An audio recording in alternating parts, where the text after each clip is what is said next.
Alright, we're back on Borderlands. Made huge progress yesterday. I want to try to beat the game on stream.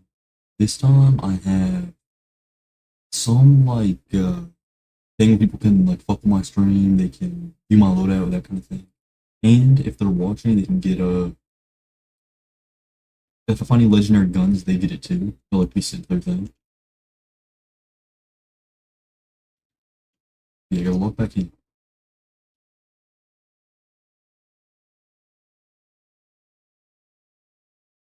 We gotta meet that one dude.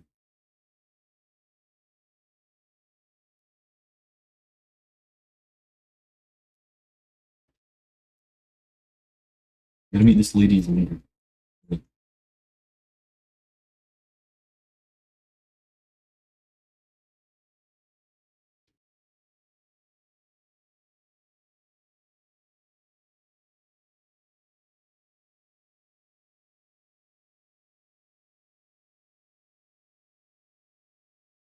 I love this gun. Didn't play with it too much yesterday. So glad I changed it. This gun is amazing.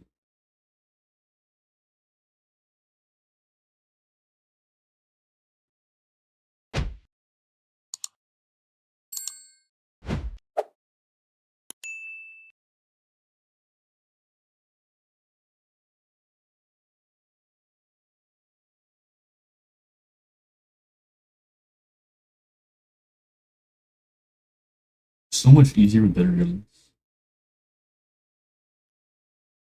So I had to turn music off because oh, what did I? Sure, bugs me.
All this dude would have been like OP. He's kind of weak.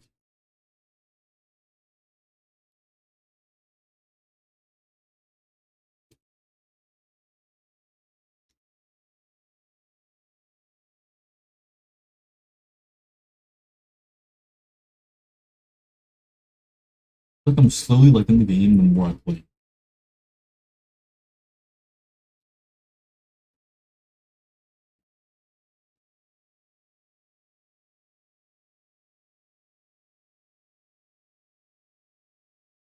I guess I get that.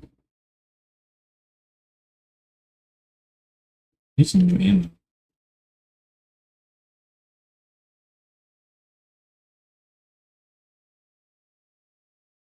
Did not work.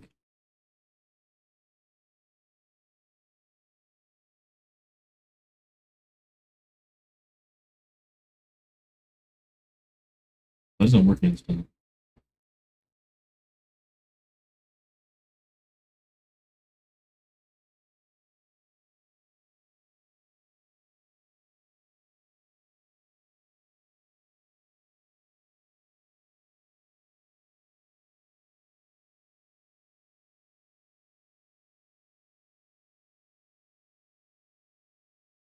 You wankers.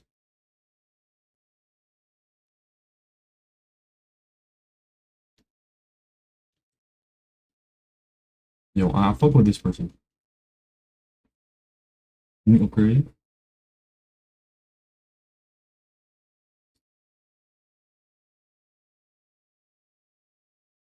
This I can only go for. And this.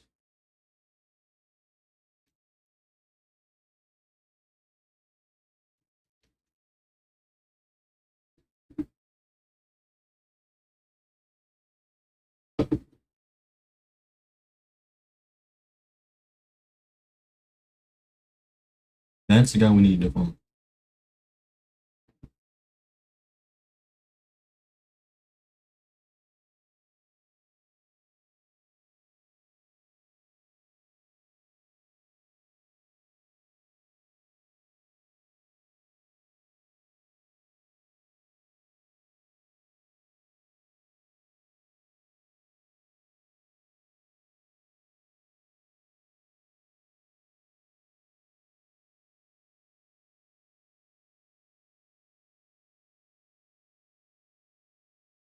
But ammo, this is not ammo.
This is where we get the new vehicle.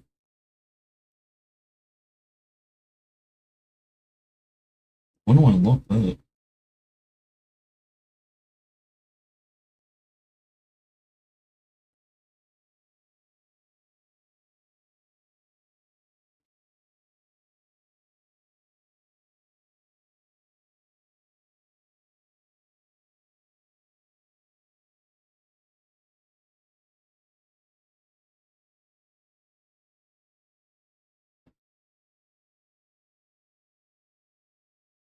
No, not her, no, yes.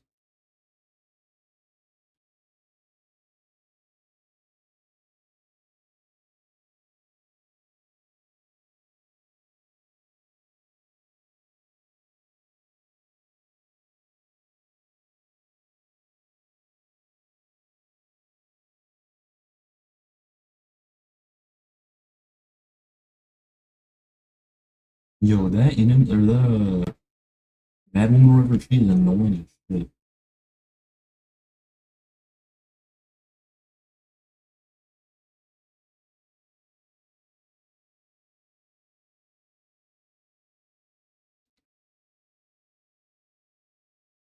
So a reminder, probably should react after this.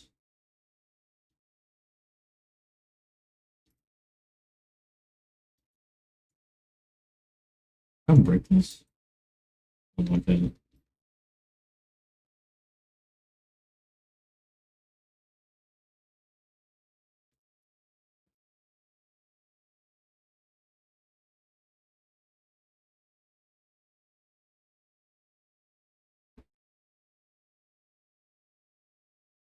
Like this is gonna getting less and less OP.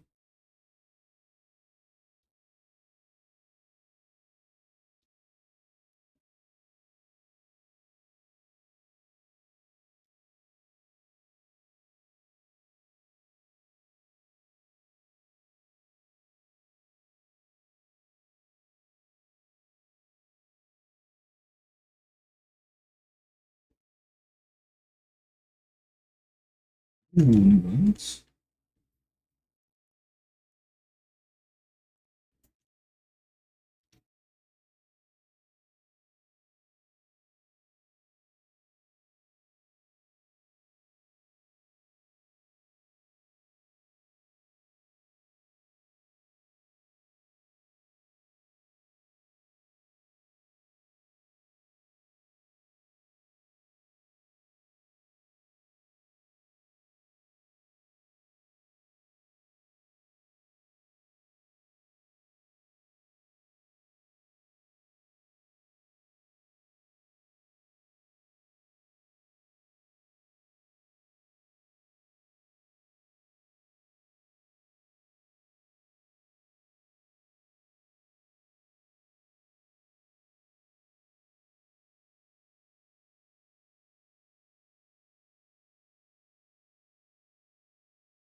Like this gun is just so OP. It's annoying they got shields in it though.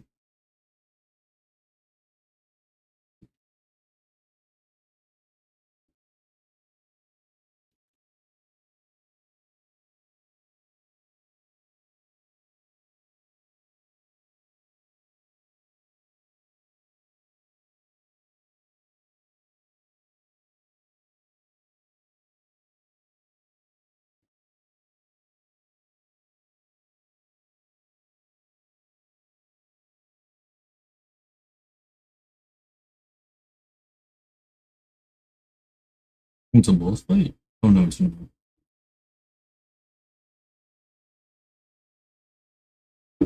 Wait, that's Zero. Whatever her name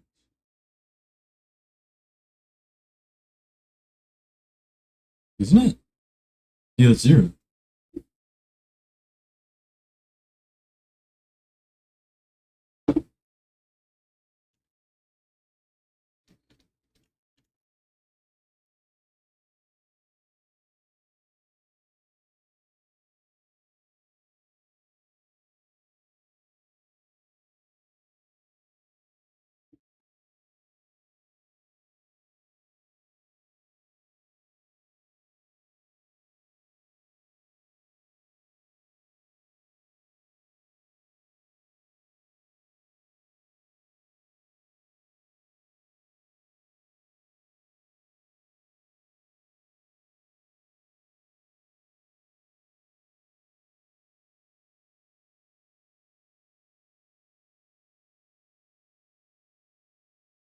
Yeah, I don't know what the grenade thing kind of sucks.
Y'all love this shield. Oh shit.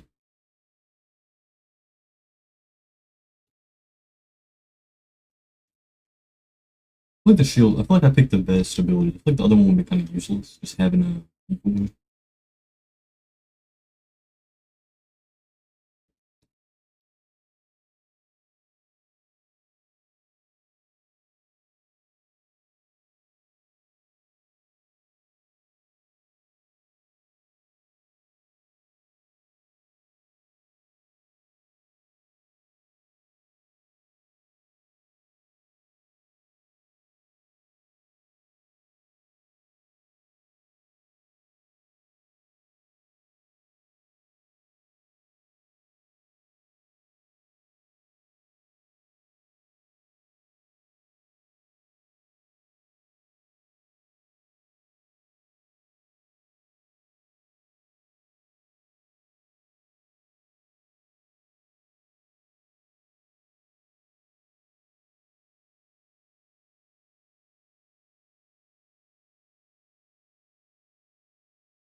Damn.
No, this is a fire. I'm stuck.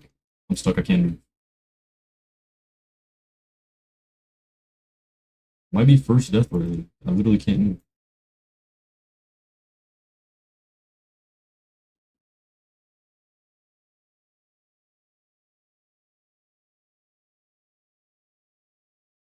Yeah, I was cooked. I literally got stuck. So I'm if we just take some money like normal.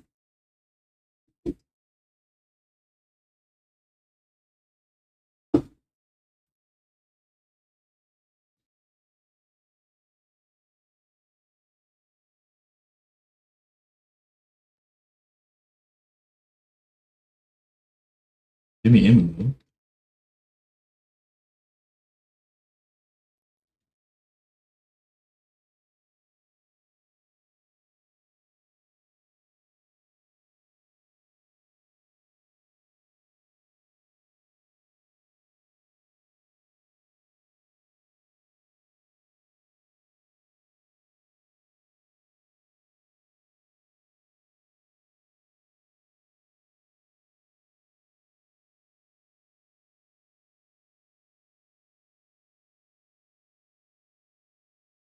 I get that guy down first.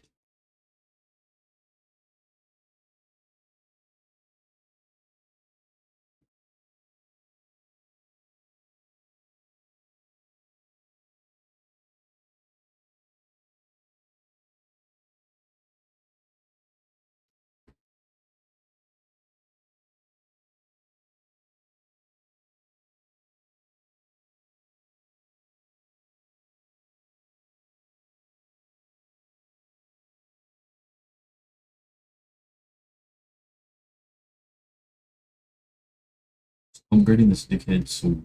I don't know. Once that helps us. Ooh, better weapons?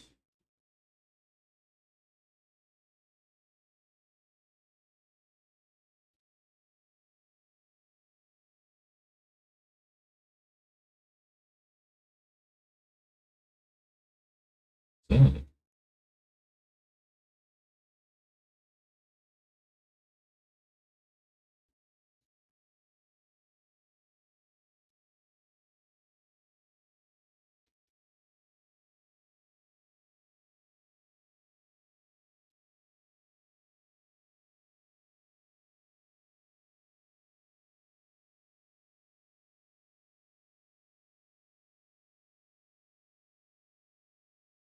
Wouldn't better trade me like a legendary gun or something? Fuck, I could just keep it, you know? Would that help me out?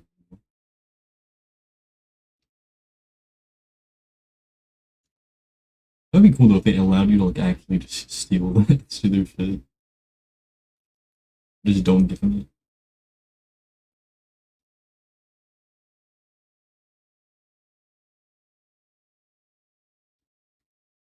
Look at all this loot. That all sounds pretty good.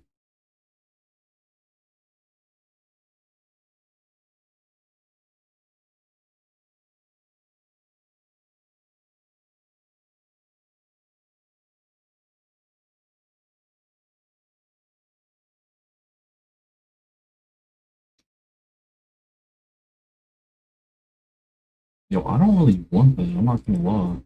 That sounds kind of useless.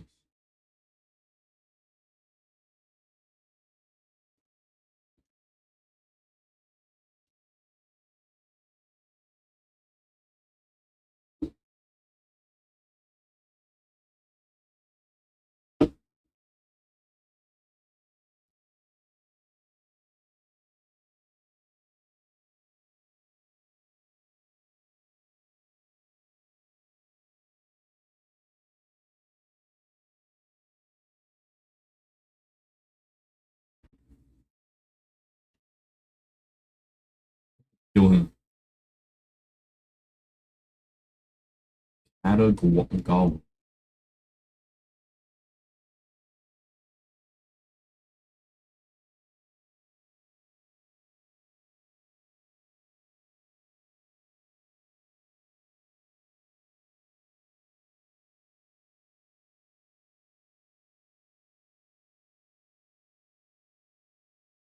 So if he knew Zero was gonna go steal that, what was the point? Why would they like leave it here?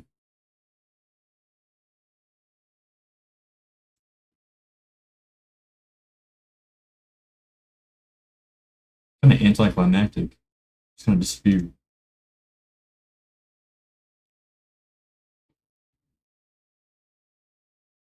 Like, what? Oh, I have three weapons now. Oh, good shit.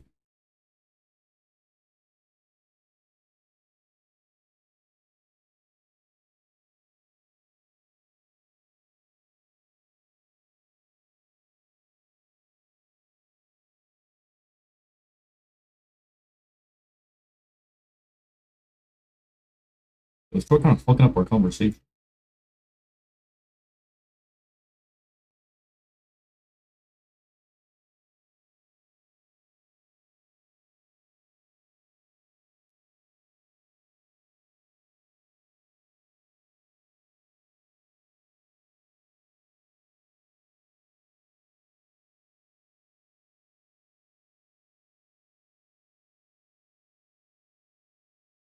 I'm just gonna grab a car just in case. Oh, I can't. Yeah, can you?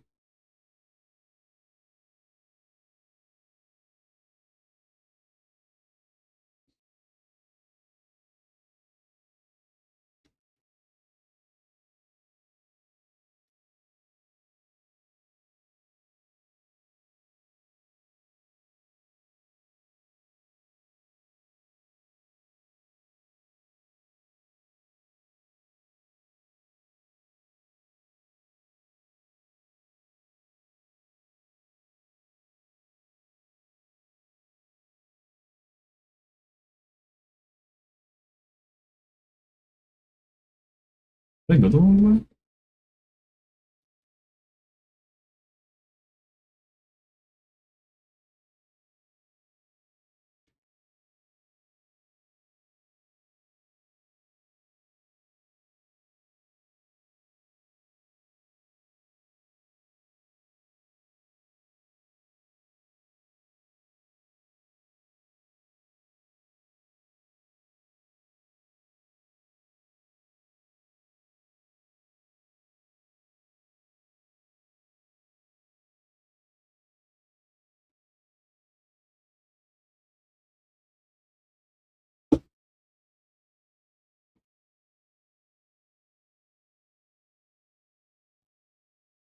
Just nothing help or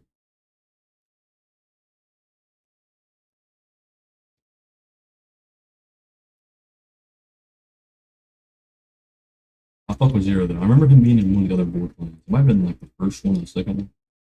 I think Endo was like for sure the second one.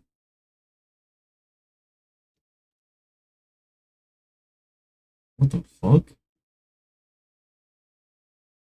Yo, what is this dude?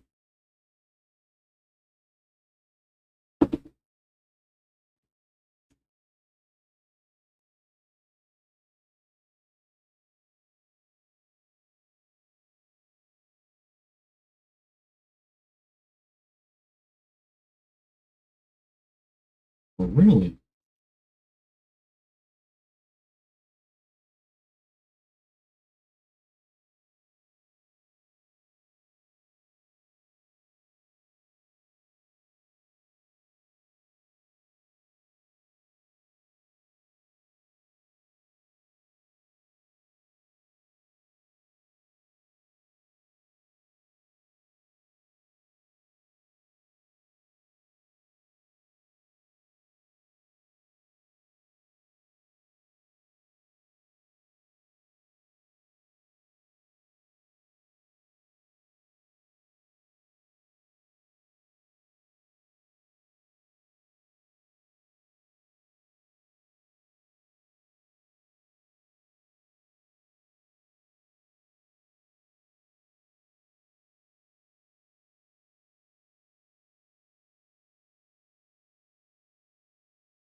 Have I done anything? I feel like I haven't. He didn't touch me once. Oh, way up at that time.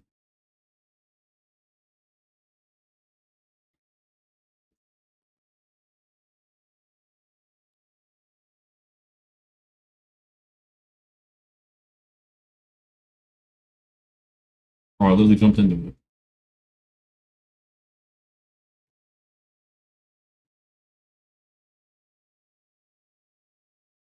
Oh, but we started with more ammo, so I'm not too worried about it. But I could have had that though. Maybe the shotgun. I should test it.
Oh,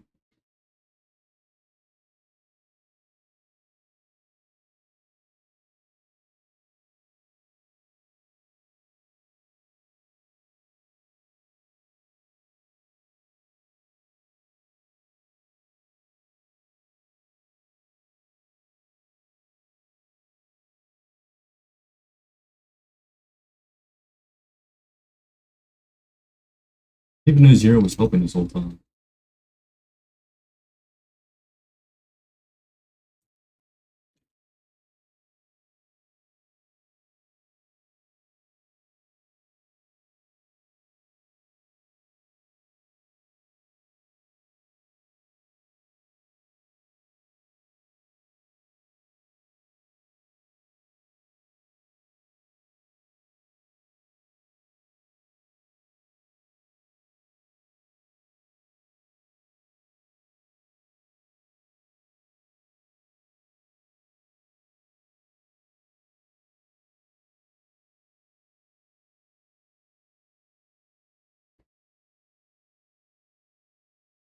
You know, fuck with Zero.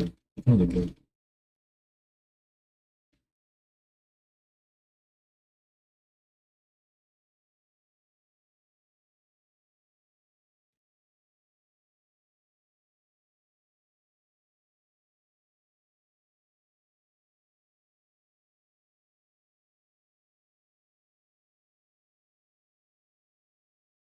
Yo, that guy has like the biggest ego I've seen in my entire life.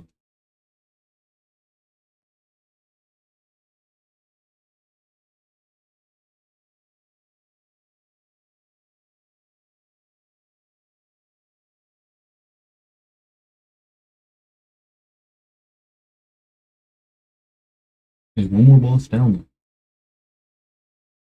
I feel like he didn't really do that much damage. He was just hit so much on.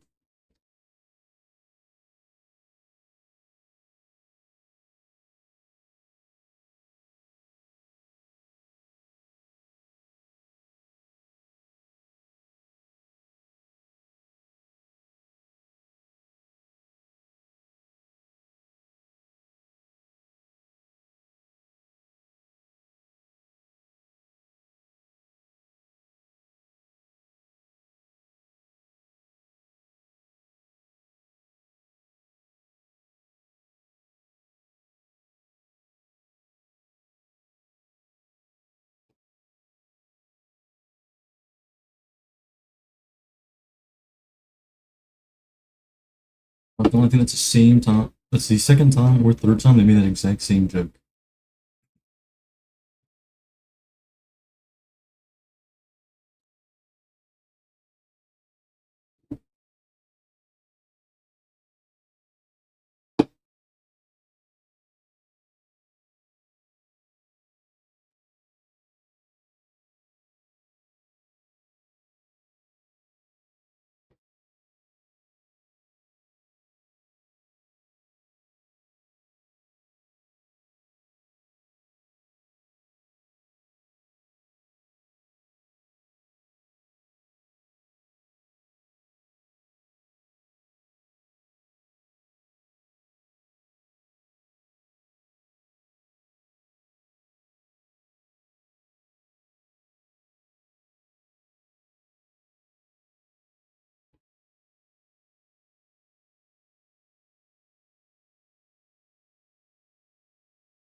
Did this. These two sound really good.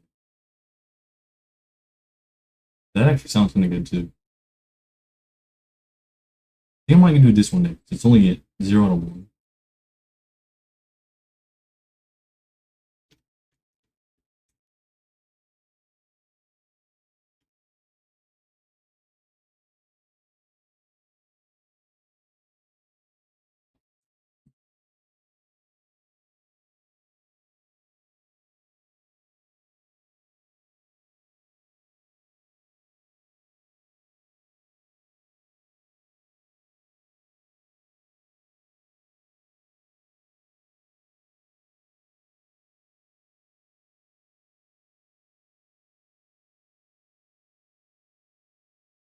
Shut the fuck up. Oh my god. I'm just skipping this, so hopefully I don't have to hear what she said. Yo, she is so annoying. How do I get there? Uh, yo, I fucking hate that lady. She's so annoying.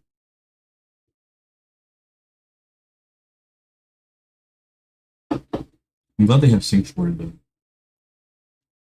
Love that about the Borderlands too.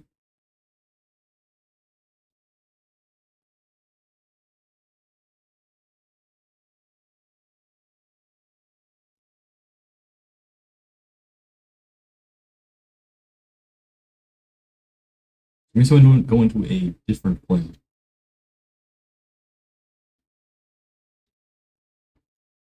I'm tall.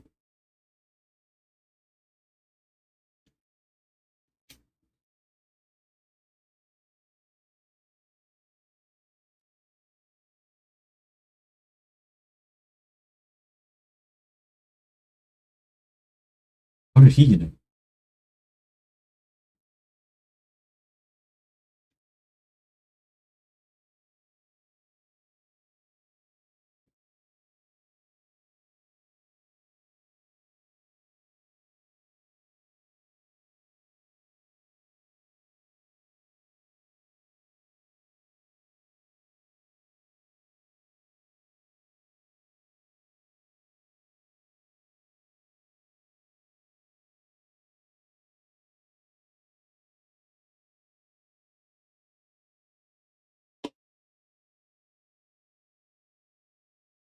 I'm like, your ass. I got killed by two random weirdos. What are your powers to?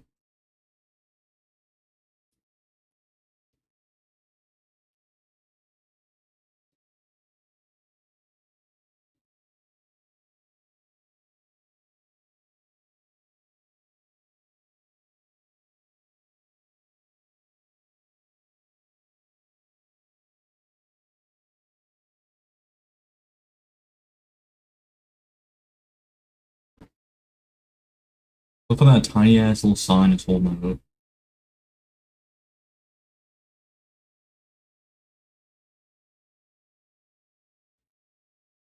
For sure it breaks every time.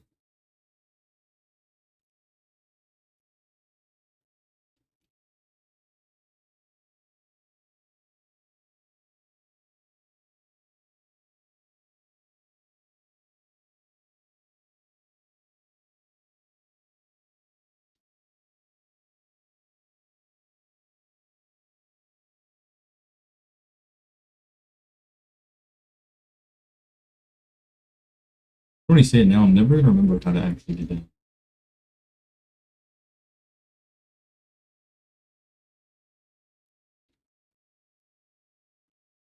I just want to circle.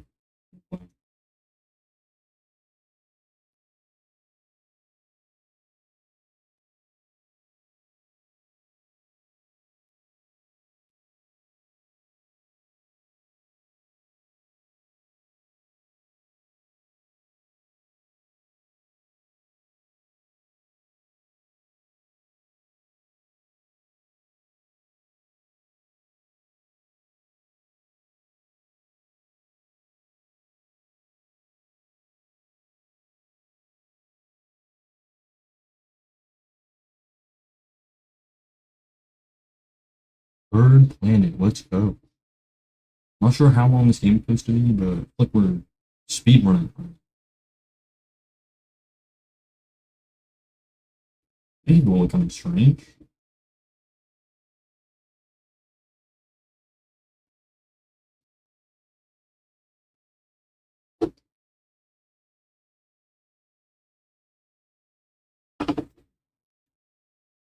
The scene kind of reminded me of the game with that one like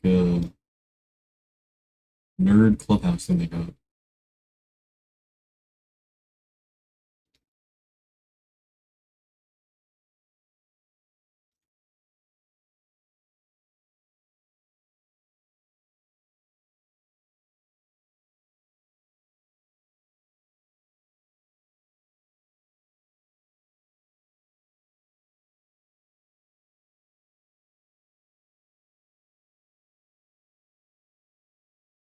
How did this?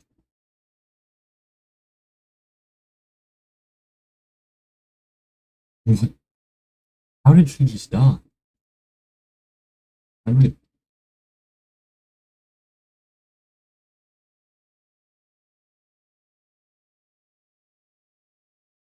know how he didn't see me.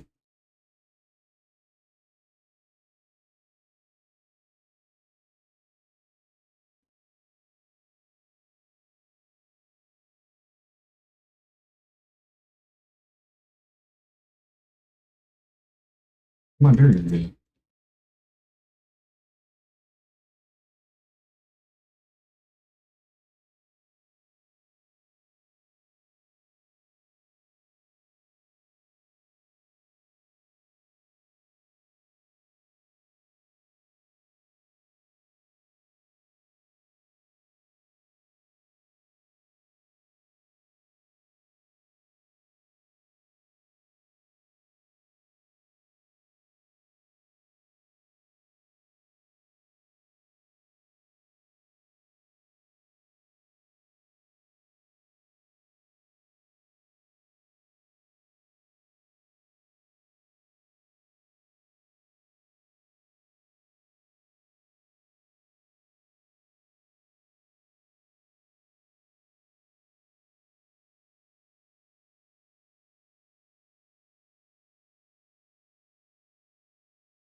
What was just killing me?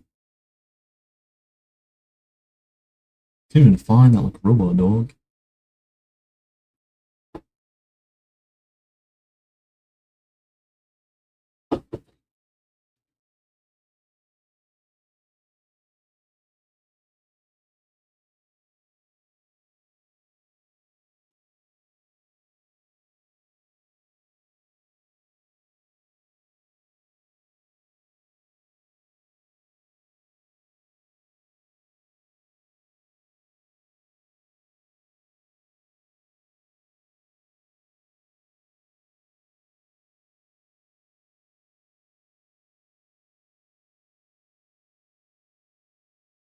What was that?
Need more Iridium.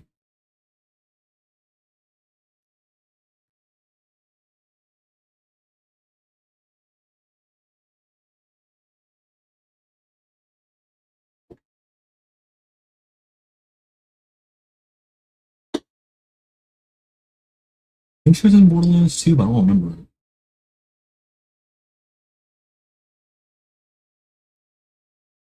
It's been a while since I beat it.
I thought she was gonna revive me. She just didn't revive me.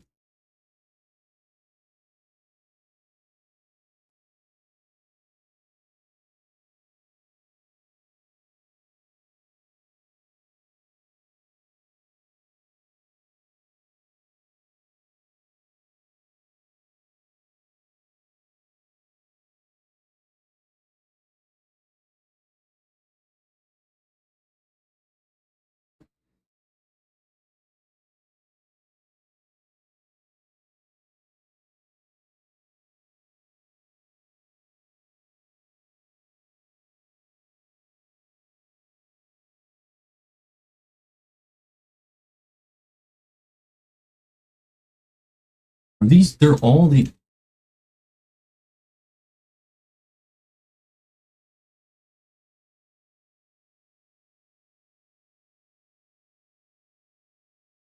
What if she stop reviving me? She's not a very good ally, you know? She just keeps stop reviving me in the middle of me dying.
What the fuck?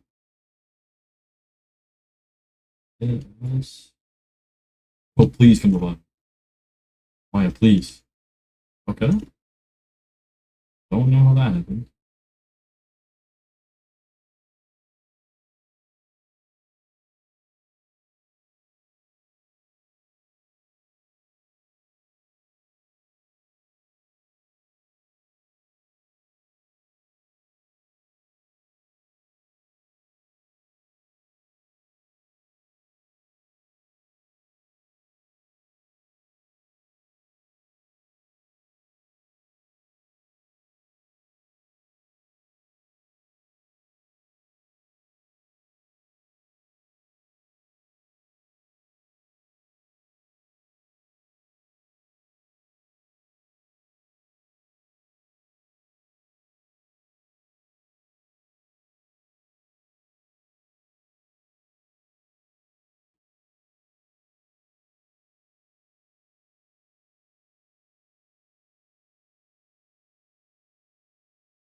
Okay. I don't know how he died.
Save me.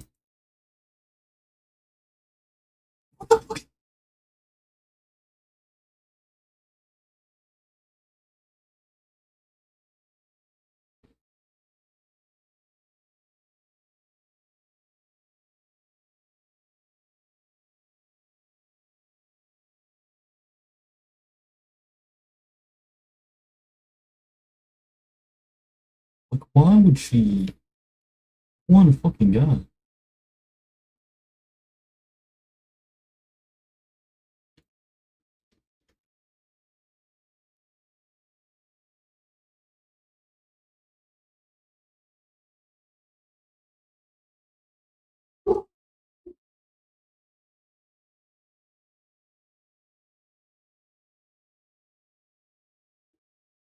Bro, she's a bum not reviving me.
I'm trying to get that whole row done.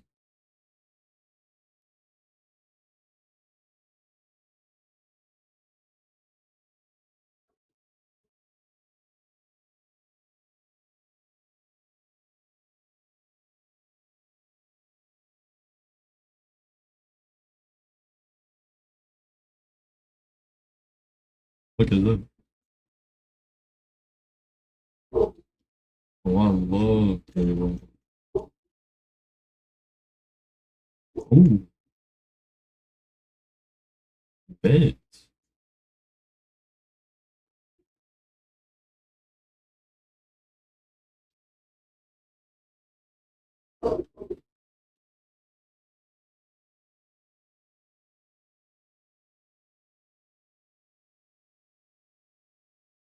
So she's going somewhere where there's no enemies, and I have to go somewhere where there is.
Guardian token?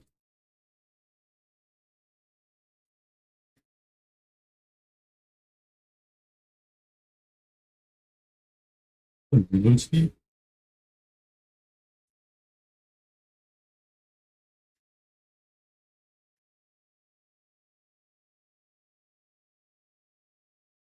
I want to do any of this.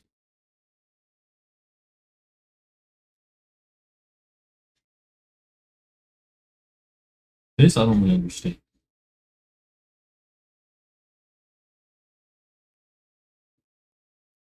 I don't know. Figure that out later. What's the boss fight? Oh no.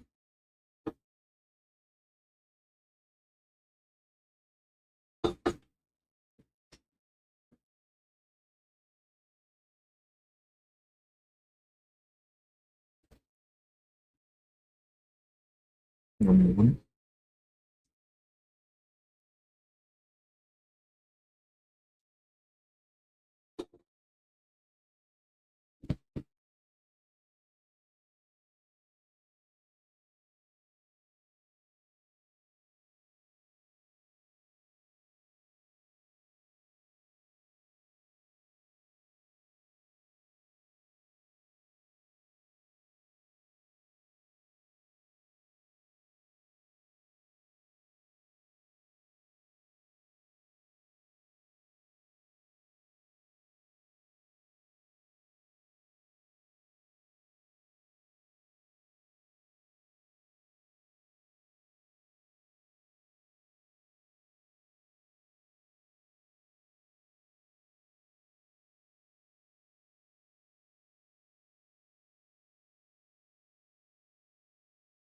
Okay.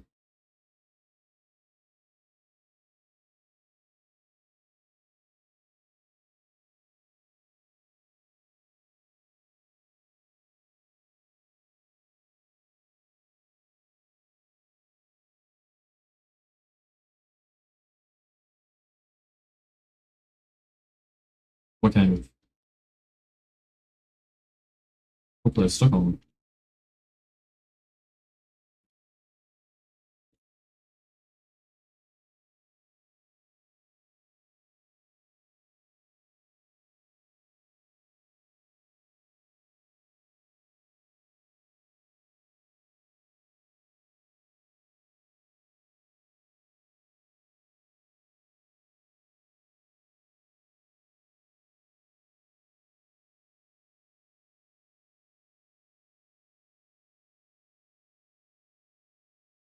Was $19.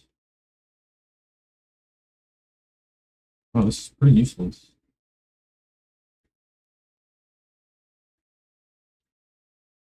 Why the fuck would they bury ammo?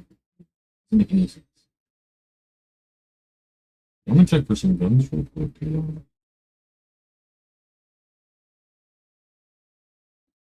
Nah, I'm not seeing nothing.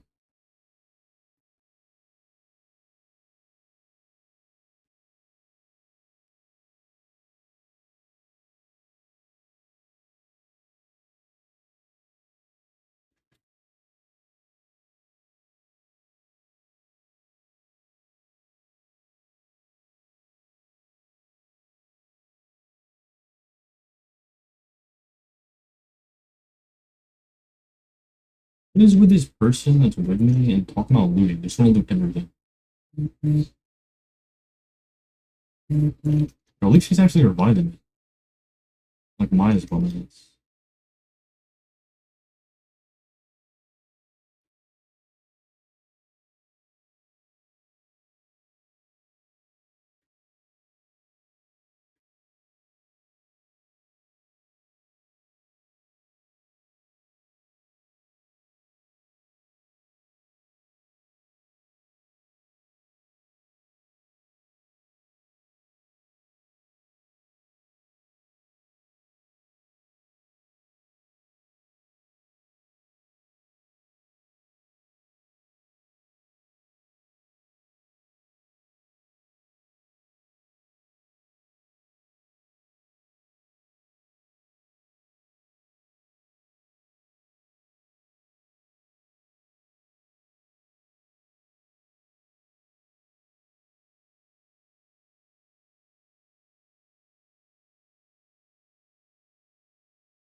I'm like so locked in right now. I'm like really talking. Oh, nice game though. Fully get into it.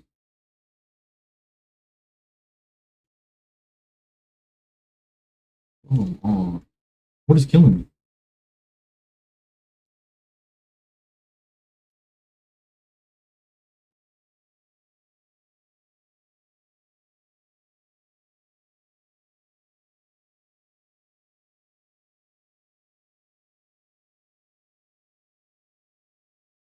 Fuck. Okay.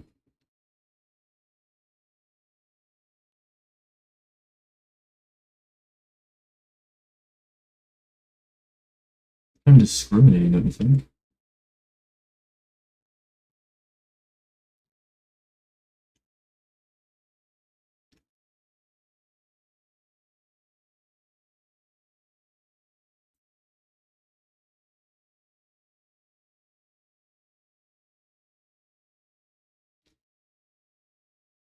Look at this little secret over here.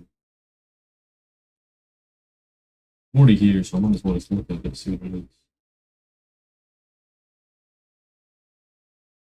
Oh, I hate these. It's too useful.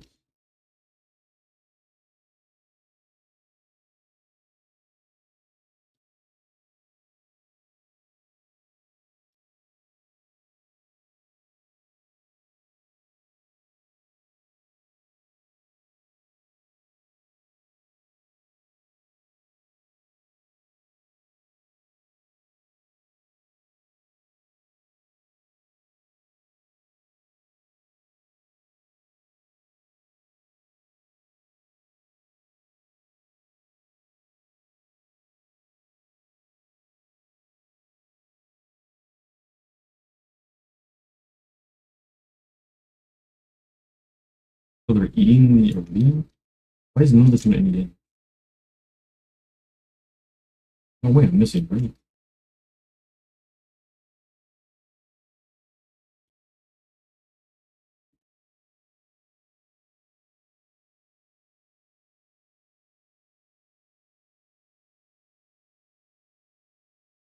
What was the impending storm already?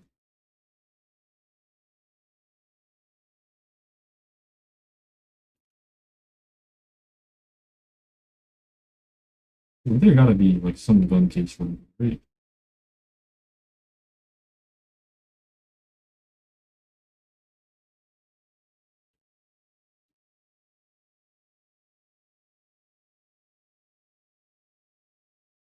Hey, let me see what that is over there.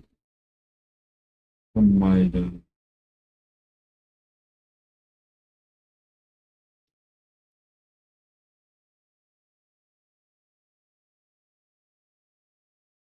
how do I open this?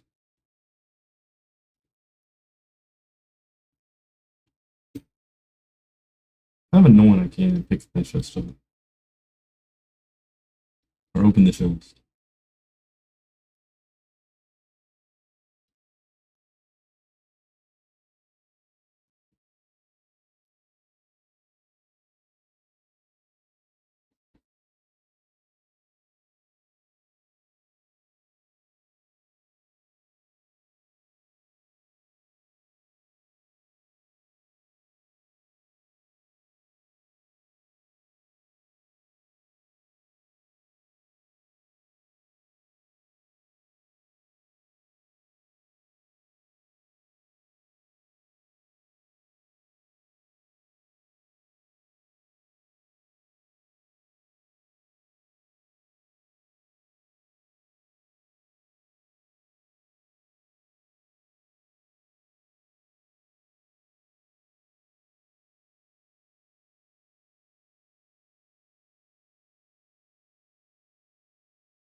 But I can't even use these, right?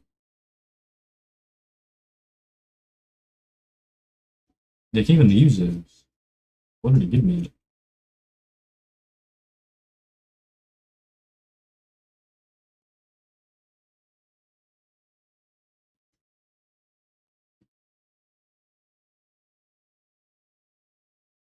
Yo, if he steals my shit, I'm murdering him. I'm saying it right now. I dare her to steal my shit. I will murder her. I do not care.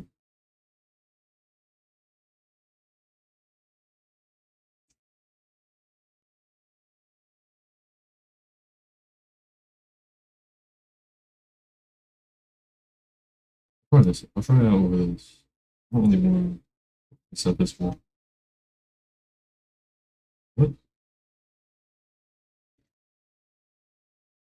If I just didn't work? But there it is.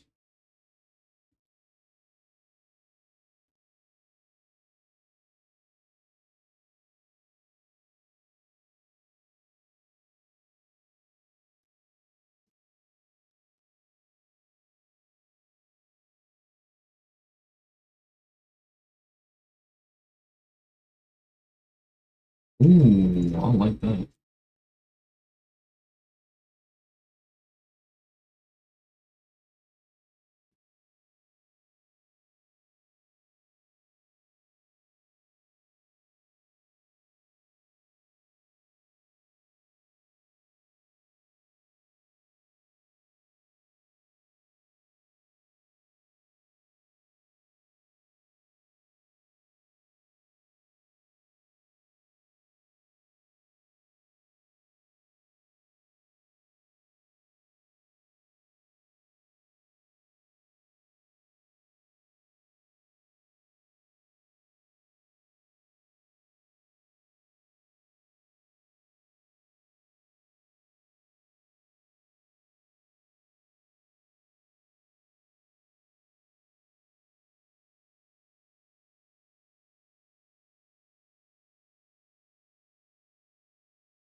Fuck.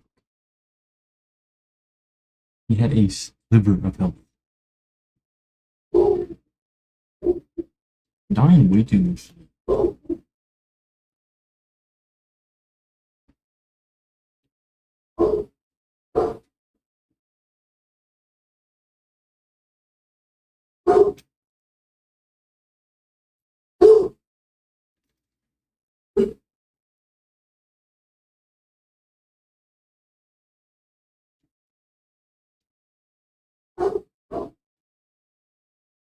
My dog just loves running around barking for no reason.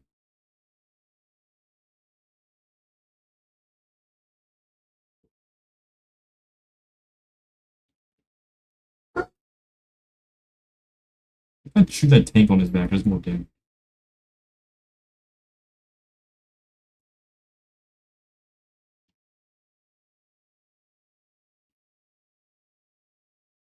Oh, how it took me that long to realize it.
Why is my shield not working?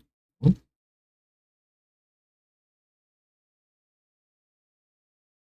Shield isn't working. Oh, there he is.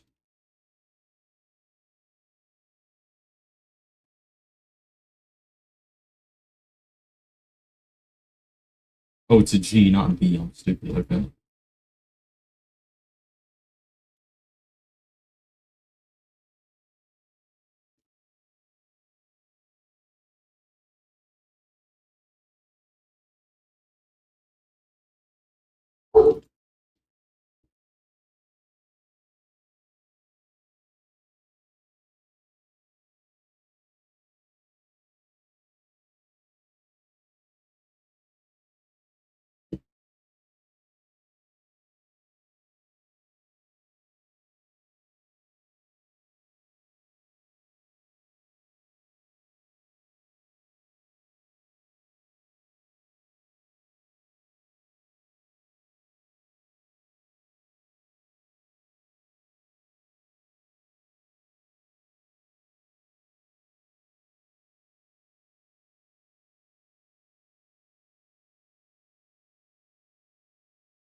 We'll go looting.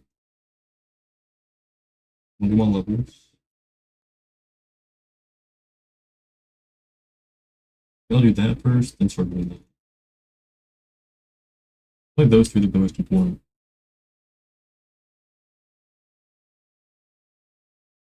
Bro, I got no game audio. That's kind of crazy. Bring it on. It's whatever. I'm just not gonna do this in a video anyway. It really don't matter. I am through playing games. Let that game kill the mouse. That'd be awesome.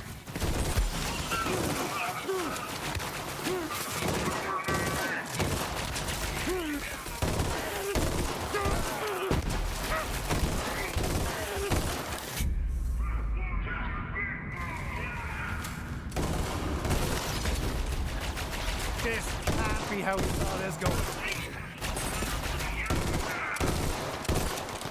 Look at that, the maggots.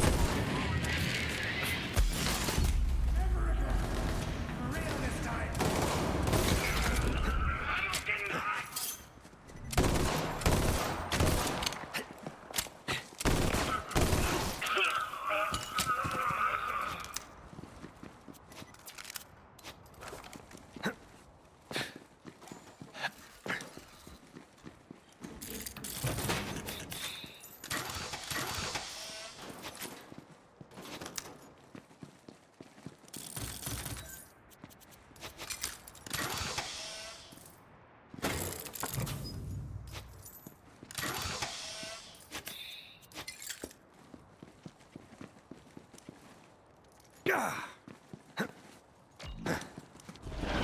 It's boss.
I'm not leveled up enough for it.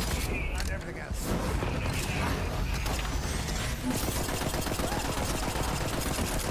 I'm doing no damage to it.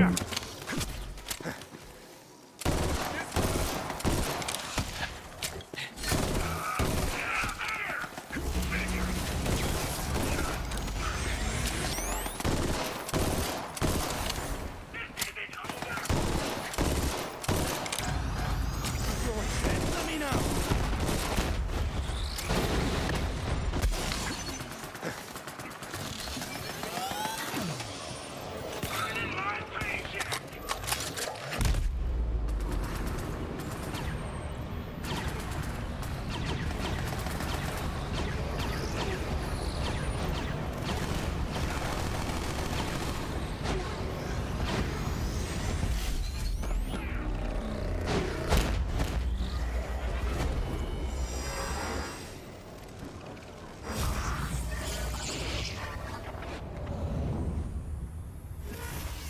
If you have received this respawn in error, please notify Hyperion, and a support team will be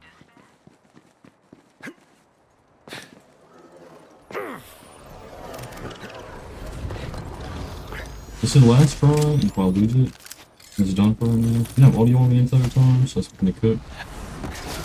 But, whatever. Time for a barrier.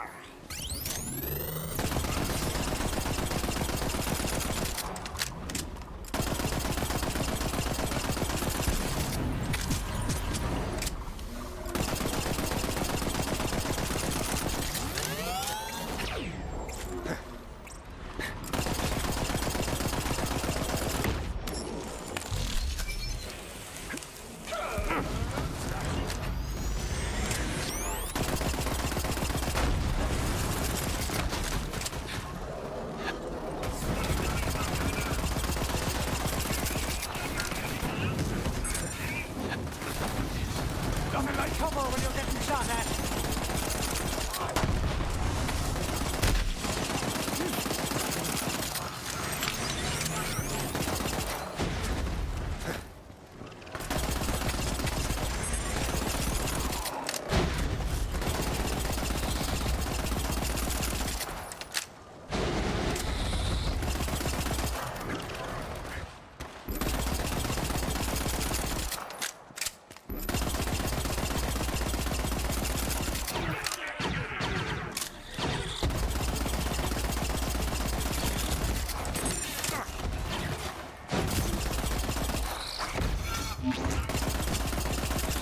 Tossing barrier.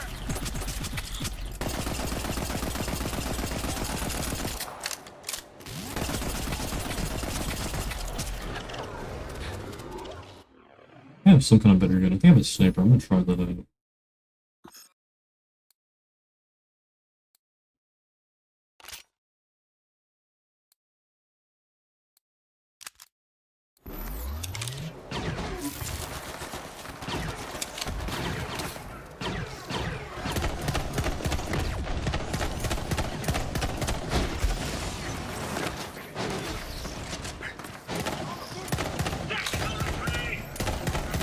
You couldn't hit a cow's arse with a banjo.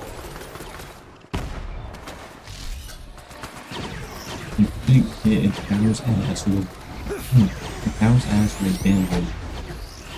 What the fuck does that mean?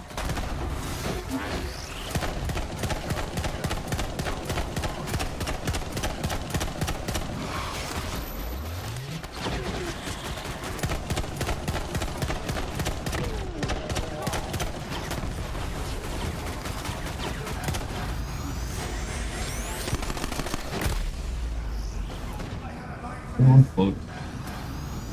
Yeah, I think I'm gonna try this out a different day. Damn, I got so far too.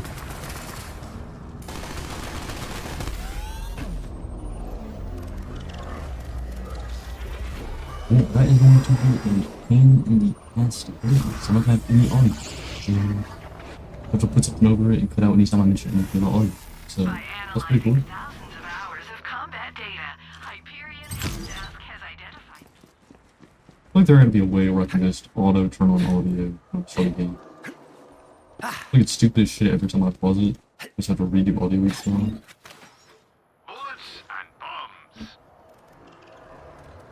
I used to have one just like that. Shoot more. Yeah, I think done for right now. It's in progress, and you can have to edit or whatever. People on YouTube, if you liked it, like, subscribe. That wasn't the audio, but I mean, whatever, I guess. But yeah, we were going to react in a little bit. I'm probably gonna find like 2, maybe 3 reacts to go on. But yeah, I'll be right back. Yeah, 3 videos lined up. Starting with why can't Squidward escape his job?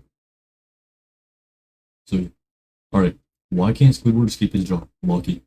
Q Tentacles hates his job, but for some reason he can't quit. Well, the truth is, someone is controlling Squidward, making it so he can't leave his job. Join me as we figure out why Squidward can't quit his job. So it's no secret that Squidward hates his job, but why would he be working there if he hates it? And before we go on, I know the show needs Squidward to be the cashier at the Krusty Krab to keep its humor, but thinking from Squidward's perspective, why would you work a job that you hate? Why wouldn't you just quit? Part 1. Well, I think it's just supposed to be relatable, right? It's supposed to be like real life. It's supposed to be like, oh, I hate my job, I don't want to work here. And then there's people like SpongeBob who love the job, they live for it, that kind of thing. Squidward quitting his job. Surprisingly, Squidward has quit his job on numerous occasions. In the episode Big Pink Loser, Squidward quit his job after Patrick was hired by Mr. Krabs. For some reason, he seems happy to leave his position, but towards the end of the episode, we see him rejoin the Krusty crew after SpongeBob and Patrick leave. Just before going back, we see him reading the newspaper showing he had nothing better to do and probably wasn't able to get a job. Then, in the episode Bossy Boots, Squidward ends up quitting his job after Pearl changes the Krusty Krab. We don't see him get rehired in the episode, but it probably happened after Pearl was fired. Then, Yo, how did he just get like a nudity ticket or whatever if he only wears a shirt? Doesn't make any sense. In the episode Krusty Towers, Squidward quits his job to become a guest at the Krusty Towers. We don't see him get rehired, but he probably was once the Krusty Towers became the Krusty Krab again. After that, in the episode Chum Fricassee, Squidward quit his job at the Krusty Krab, but unlike the other times, this time he actually got a job at the Chum Bucket. This marked the first time when Squidward quit and actually found a new job. Once again, we don't see him get rehired, but he probably was. Then, in the episode Boss for a Day, Squidward quit his job, but unlike any other time, SpongeBob was in charge of the Krusty Krab. This was the only time when Squidward quit his job and SpongeBob was in charge of him. After that, Squidward quit his job in the episode The Play's the Thing, when he believes that he's gonna become famous. But after learning that he actually isn't gonna become famous, he walks back in and takes his position. I sent him my play and now he's gonna produce it! I quit. We will not be doing your play! Remember this clip, because it's going to be very important later. Squidward also quit his job in the episode Goodbye Krabby Patty after Mr. Krabs was about to fire him. The interesting part in this episode is it seems like he just has a job as like it's like a for a certain amount of time, right? He's not having it as a permanent job. He's just doing it until he can like become an artist or become like what is it called? Where he's in like a show or like does art, that kind of thing. He just has it as like a short-term job. Is that he had his resignation speech ready. Also, Squidward struggled to get a job and was forced to come back to the Krusty Krab. Finally, the biggest example of Squidward quitting his job was in the episode Can You Spare a Dime? In the episode, Squidward is accused of stealing one of Mr. Krabs' dimes. Because of this, Squidward decides to quit his job. As the episode goes on, we learn that Squidward couldn't find a new job and actually became homeless. SpongeBob took him in, but Squidward ended up taking advantage of him. This drove SpongeBob crazy, who forced Mr. Krabs to give Squidward his job back. So in all the episodes, Squidward quit his job only to come back. Only in the episodes Can You Spare a Dime, Goodbye Krabby Patty, and Chum Fricassee did he actually try to find a new job. All the other times, he quit and then just came back a little later. But the reason Squidward was able to come back was because he quit his job. If he was fired, then he wouldn't be able to come back and would be forced to look for a new job. Well, Squidward was only fired once in the entire show. The only time Squidward was fired was in the episode Squid on Strike, where he and SpongeBob were fired for planning to go on strike. After being fired, they decided to strike, and after a lot of protesting, Mr. Krabs gave them their jobs back. But while discussing the terms, SpongeBob used everything he'd learned from Squidward and ended up destroying the Krusty Krab. Because of this, Mr. Krabs claimed that the two would work for him forever. And that's it. That's why Squidward can't quit his job, because he and SpongeBob are forced to work for Mr. Krabs for the rest of their lives. Thank you for watching. Is what I would say if it wasn't for two things. Yo, I actually believe that for a second. I thought that was the end of the video. I was gonna say, isn't this like a 10-minute video or 20-minute video? Like, how? The first is that Squidward has quit his job a ton of times after season 2, without Mr. Krabs really saying anything. The second and even bigger reason is because in the season 9 episode SpongeBob You're Fired, Mr. Krabs fired SpongeBob, which shows that he doesn't really care about what he said back in season 2. Both of these two reasons diminish any claim that the two would have to work for him forever. So then, why can't Squidward find a job whenever he quits the Krusty Krab? Why is he forced to come I think it's just the job market, you know? It's not very open right now. back? Well, in the episode Goodbye Krabby Patty, Squidward explains that he couldn't follow his dreams because 17 years as a cashier is not good enough. Apparently, you need more than 17 years behind a cash register to be qualified for dreams. But this doesn't add up with SpongeBob's story when he was fired. When SpongeBob was fired, he actually got hired by multiple places. So if SpongeBob, who wasn't even born when Squidward was working at the Krusty Krab, can find a job with less experience, then why can't Squidward? What is wrong with him? Is he even trying to find a job? Part 2. Squidward's Desires. What's interesting is that it seems that Squidward is I think it's because he wants something better than what he can get. He wants to become an artist, he wants to become like musician, fucking all kinds of crazy shit. He's not going for like minimum wage for the job. He's going for like high tier for the job. isn't even trying to find a job because he wants to keep the job that he hates. After being fired in the episode Squid on Strike, he realizes that he's going to be stuck striking forever for his job with SpongeBob, and so he decides to beg for his job back. Not once does he think about trying to get a new job. Instead, he wants to get his old job back where he has to work with SpongeBob. It's no secret that Squidward hates his job and would leave if he could. Not only do we see this in Squidward's dreams in the episode Squidward's Sick Days, but also Mr. Krabs knows that he hates his job and uses it against him. In the episode Whale Watching, Mr. Krabs uses SpongeBob to threaten Squidward to babysit Pearl. So with all that we know, why would Squidward beg for a job he desperately hates? The only reason he would do so is out of desperation, to make sure that he doesn't go homeless. Or does he? In the season 2 episode Squidville, Squidward moves to a gated community only for squids to get away from SpongeBob Oh, he goes insane because he's gonna have SpongeBob annoying. and Patrick. He But secretly his likes life it. starts to get repetitive and he starts to miss the chaos caused by his neighbors. But there's one thing everyone seems to miss. In the montage, we see a total of 14 days go by and not once does Squidward attend his job at the Krusty Krab. On top of that, Squidward misses the chaos caused by SpongeBob and Patrick, meaning he hasn't seen them in 2 weeks. Also, we see Squidward buy canned bread every day. How can he afford it without a job? He bought his house in the community by selling his own house. But how can he afford to buy things when he doesn't have a job? Well, maybe he has savings. His savings would also explain why Squidward went broke after a while in the episode Can You Spare a Dime? He had some savings to live off of while looking for a job, but once they ran out, he became homeless. So it was probably a good thing that Squidward got bored of his life, otherwise he would have run out of money real soon. Also, I thought I'd mention that we only see him buy canned bread. Canned bread doesn't scream gourmet food, sounds more like ramen for broke college students. In other words, Squidward can't afford real bread. That's kinda depressing. So now we know that Squidward needs a job to survive, but why can't he get any other job? Why does he have to work at the Krusty Krab? Part 3. Why the Krusty Krab? In the episode Well, I think he already said it, because he secretly likes it. He likes the chaos caused by SpongeBob, he likes all that. He doesn't want to have like the perfect life. By Krabby Patty, Squidward quits his job after getting fired. After storming out, he comes back needing his job, claiming that 17 years as a cashier is not good enough to do anything. But we already know this isn't a good excuse because SpongeBob's gotten multiple job offers after getting fired. Some of the places Squidward could work in Bikini Bottom are diners, the Bargain Mart, or Fancy, the fancy restaurant. One important thing about the fancy restaurant was in the episode Le Big Switch. Basically, in the episode, SpongeBob gets traded to the fancy restaurant for a gourmet chef for the Krusty Krab. But why would Mr. Krabs trade SpongeBob? Why not Squidward? Before we even go there, let me address something really quickly that I know will flood the comments if I don't. Yes, I'm aware that it's a chef exchange program, but Squidward can also cook Krabby Patties. In the episode Employee of the Month or Bubble Buddy, Squidward cooks Krabby Patties perfectly. In the episode Breath of Fresh Squidward, Mr. Krabs claims that Squidward is as good a cook as SpongeBob. You know, he might be as good a fry cook as you.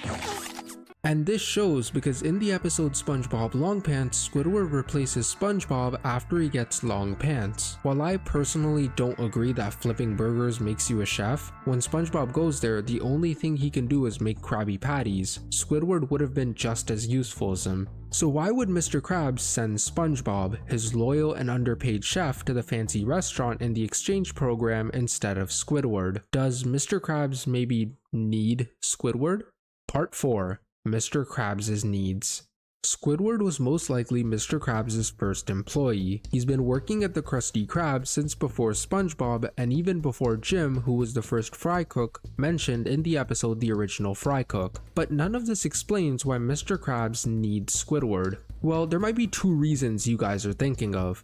Either it's because of the Krabby Patty secret formula, or because he's the successor of the Krusty Krab. So since Squidward was the first employee of the Krusty Krab, he surely knows the secret formula. He's made the Krabby Patties, there's no way he doesn't know what's inside of them, right?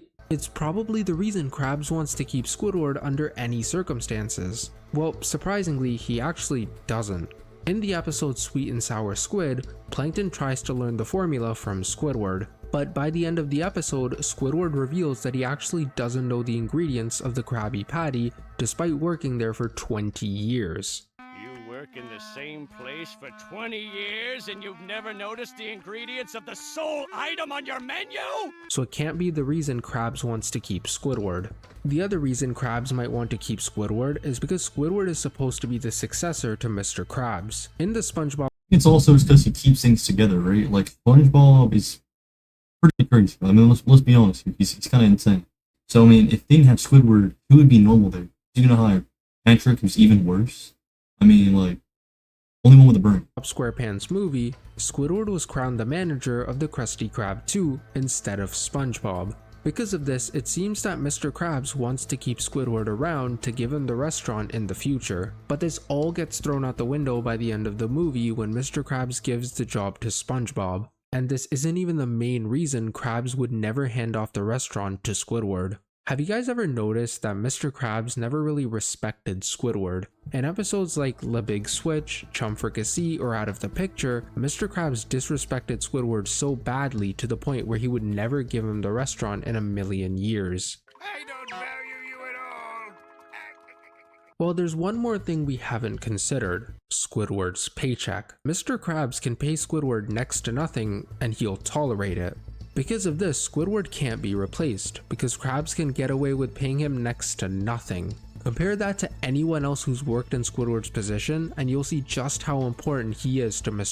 I mean, yeah, but at the same time, why doesn't he go somewhere else then? So it's not really proving the point, you know? Krabs. In the episode Summer Job, Mrs. Puff worked at the Krusty Krab for free for destroying the restaurant. During this time, Squidward was given the summer off, but Mrs. Puff left just a few hours after because her own boyfriend was trying to exploit her. Then, in the episode Squid on Strike, a bunch of teenagers worked in place of Squidward and SpongeBob after they went on strike, but they were fired once Mr. Krabs couldn't deal with them any longer. Old Man Walker also worked one of Squidward's shifts in the episode Pineapple Harvey. If he was even being paid, he was probably paid the same as Squidward. The difference is that he was struggling in his job. SpongeBob also worked the register many times. One of the examples was in the episode Squid's Day Off, but being the fry cook, he couldn't do both things. Mr. Krabs also worked the register in the episode Squiditis after SpongeBob and Squidward got sick. He struggled to keep the restaurant going after both of his employees left. Patrick also worked the register in the episode Big Pink Loser, where it was revealed that he was paying Mr. Krabs $50 an hour just to work there. And at $50 an hour, too. When I started working here, I had to pay Mr. Krabs $100 an hour. Even though Krabs would love that deal, Patrick just couldn't run the register. Larry the Lobster also worked as a cashier in the Krusty Krab in the episode Larry the Floor Manager when Mr. Krabs goes on vacation. He did it out of the goodness of his heart, but he did end up trying to change the entire restaurant to be more healthy. Believe it or not, Plankton has also worked at the Krusty Krab in the episode Chum Caverns when Mr. Krabs forced him to work the register because Squidward wasn't there. Obviously, Plankton won't work for Krabs in the long term. Another person who worked the register at the Krusty Krab was Stanley in the episode Stanley S. SquarePants, who's SpongeBob's cousin. In the episode, Stanley destroyed everything he touched, so clearly Krabs wasn't going to keep him for too long. The last person on this list is Karen, who worked as a cashier in the episode Karen 2.0 until her and Plankton settled their differences. She was being paid nothing, which is interesting because despite getting a free cashier, he still didn't let go of Squidward. Why would a cheapskate like Krabs keep paying Squidward when he doesn't need him? The only reason he would do so is because he knows that he can pay him next to nothing and exploit him for his work. From everyone else he's hired, he knows no one else Yeah, he can pay him almost nothing and he does the job good. He doesn't gonna fuck anything up, he's just good at it. would dehumanize themselves to the extent Squidward does. Because of this, Krabs keeps Squidward no matter what. Just to give a few more examples, in the episode Can You Spare a Dime, Mr. Krabs doesn't fire Squidward after thinking he stole his dime. After all the ruckus he made about his dime, the only reason he would do so is to hold on to Squidward. Another example was in the episode Krusty Chronissaries, where Mr. Krabs doesn't let Squidward die in peace so he can work him tonight. But the best example was in the episode Yeti Krabs, where Mr. Krabs admits that he's trying to get a full day's worth of work out of Squidward despite there being no work to do. My problem is that you aren't working, which means I lose MUNEE. You get back to minding that register. Minding it for which customer? One final piece of information to really wrap this up was in the episode The Original Fry Cook, where Squidward doesn't mind getting paid very little because he's waiting for his music career to take off. No thanks. I'm just doing this until my clarinet career takes off. Also, remember this clip, because it's gonna Yeah, well, it makes sense, right? He just wants to have like a music career, whatever kind of career that's like high tier. He's never gonna get it because all he's done is work for the front cook, or not a front cook, cash register. So I mean, he's never gonna get it. He thinks he's gonna be able to get it. It's like be very important later. As we see in the episode, when Jim asks for a raise, he gets laughed out of the room and eventually quits. So Squidward is still being paid what he was being paid nearly 20 years ago when he first started working at the Krusty Krab. If Squidward had the balls to quit, he too could have had a career like Jim, but sadly, he's not as talented or brave as Jim is. Because of this, Squidward is a perfect guy for Mr. Krabs to exploit. It's clear why Mr. Krabs would want to keep Squidward, but does Squidward want to Damn, so Mr. Krabs is just a dickhead. He's just exploiting Squidward for no reason. stay at the Krusty Krab?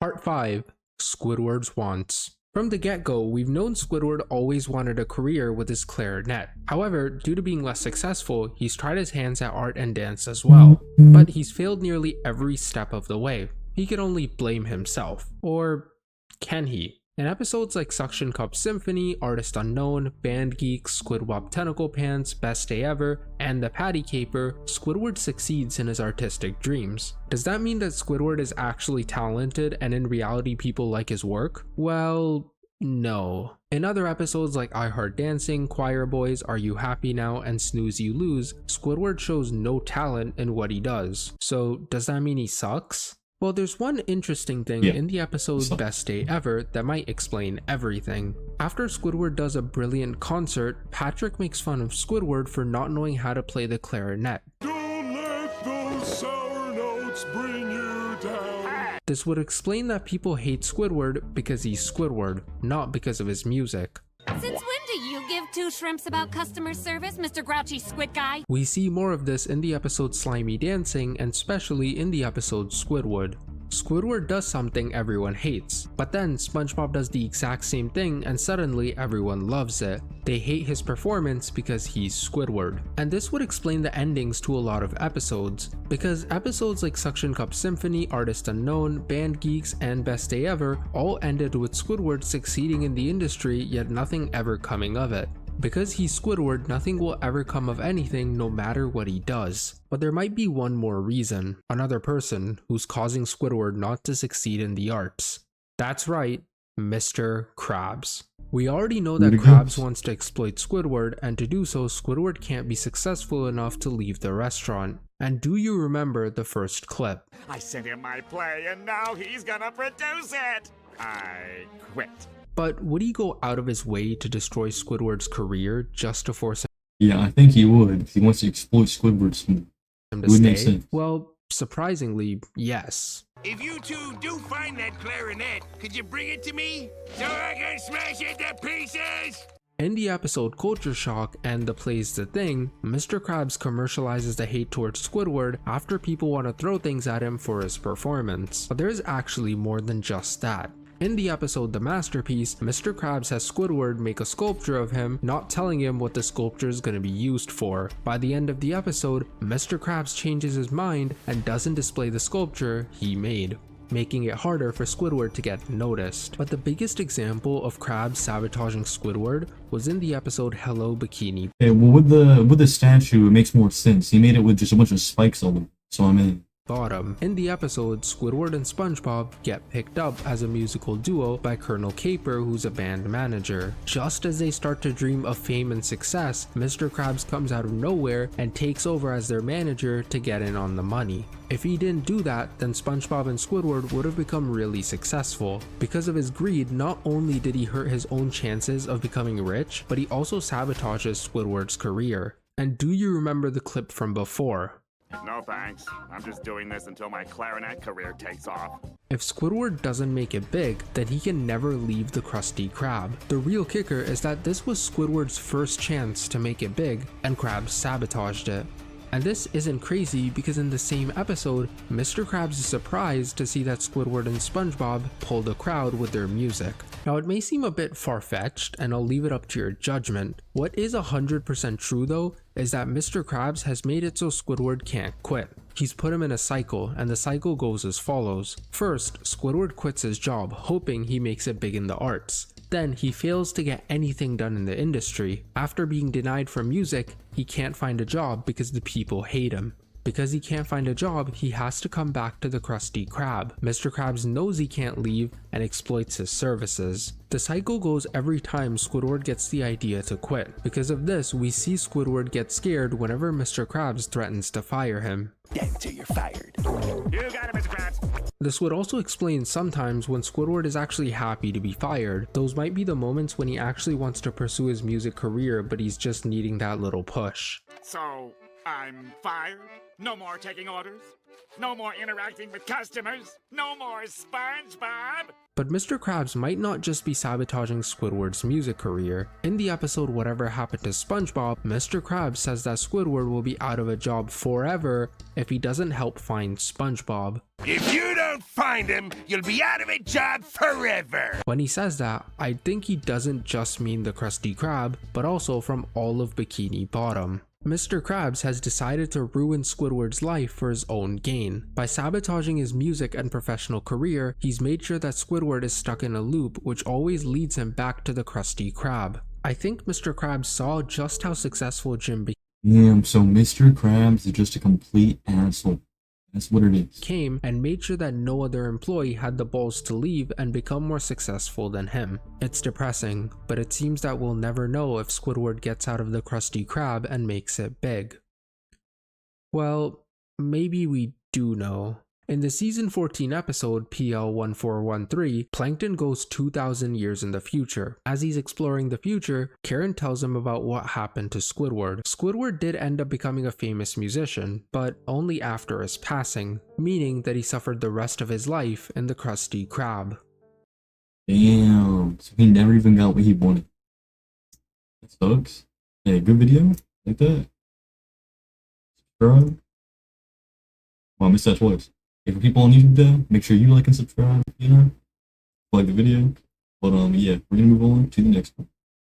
Alright, I explored abandoned restaurants from my childhood. This is a completely abandoned KFC. And this is just one of many abandoned restaurants in this video. So come with me as I try to relive my childhood in these locations. Starting with this abandoned KFC. Back in its prime, KFC had the best fried chicken around. They served the largest portions and were reasonably priced. But recently KFC has been Oh, they sure as shit ain't reasonably priced now. facing a lot of competition from stores such as Chick-fil-A and Raising Cane's, and their chicken is just considered obsolete now. It's like it's made out of rubber, so... And it's led to a ton of store closures, such as this store right here. So this KFC has a fence going all the way around it, so it's kind of hard to get in, but we're gonna see if we can find anything around the side. Then when I was on Google Maps, I didn't see this fence here, so I thought we could get a little bit closer, but it's still really cool to see a restaurant so intact with the original branding, but it's abandoned. Making our way to the back of the KFC, we're gonna see what we can find back here. Even if we could get in, there's so many cameras around the place, and every door is just now a wooden board with a chain around it. We can still actually have the drive-through sign up. Let me see if I can get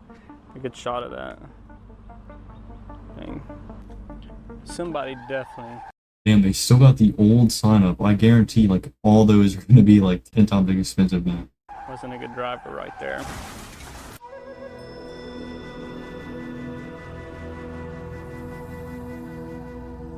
This entire thing's fenced in. I was gonna try to find a way through since I didn't know it was here, but I don't think we're getting in legally. There's had to be a lot of problems at this KFC to warrant it being fenced up, and that's probably why it's still so intact. Where the drive-through wants to, this is where the drive-through used to be. Literally an idiot. I really wish there was a way I could get across the fence because it looks really cool. Brother, just jump it. To jump over. And it's one of the most abandoned places that is still intact that I've ever seen. Here's some B-roll.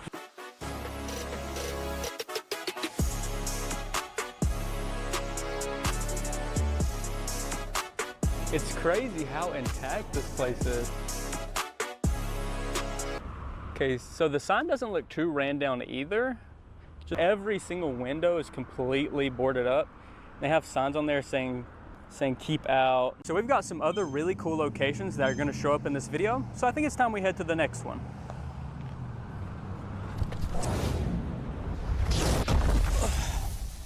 Shoney's. It used to be one of the biggest buffet chains in America, but like many other failing restaurants, the competition won, and Shoney's had to massively downscale to stay Like that one Rick and Morty episode. afloat. And most old restaurants lay abandoned, just like this one. I'm really sketched out about this place because I seen the back door is open. Back door is wide open. I have to head in. Look at this place.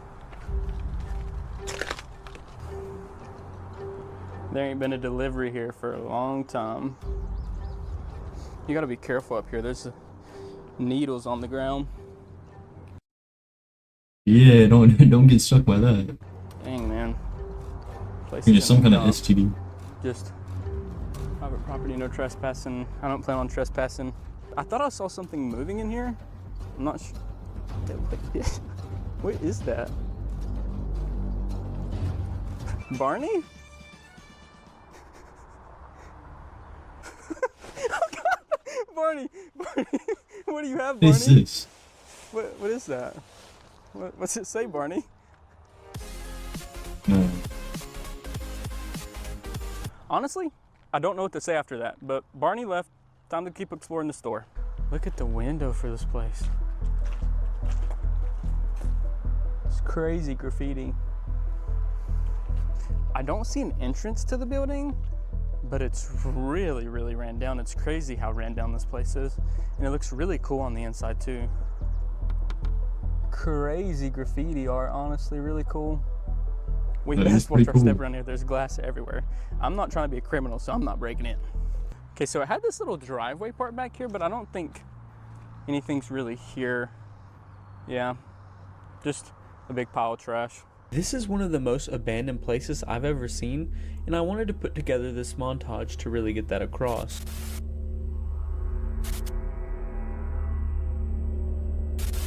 What is this horror game as like clip?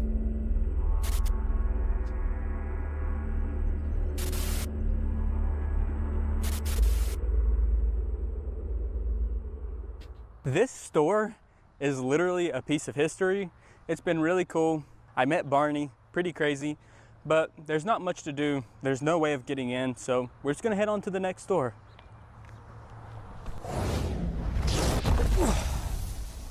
Jack in the Box. This place has been on a steady decline over the last few years due to rising costs in labor and declining sales. Yeah, I don't think I've ever been to Jack in the Box. They've been forced to They have a weird ass mascot. That dude right there, I find him weird as shit. close down stores to not go into bankruptcy. So a lot of stores end up just like this That one. just makes Okay, sense. so we found this Jack in the Box. It was recently abandoned. We're gonna go see what's inside of it. So I'm pretty sure this place was recently abandoned.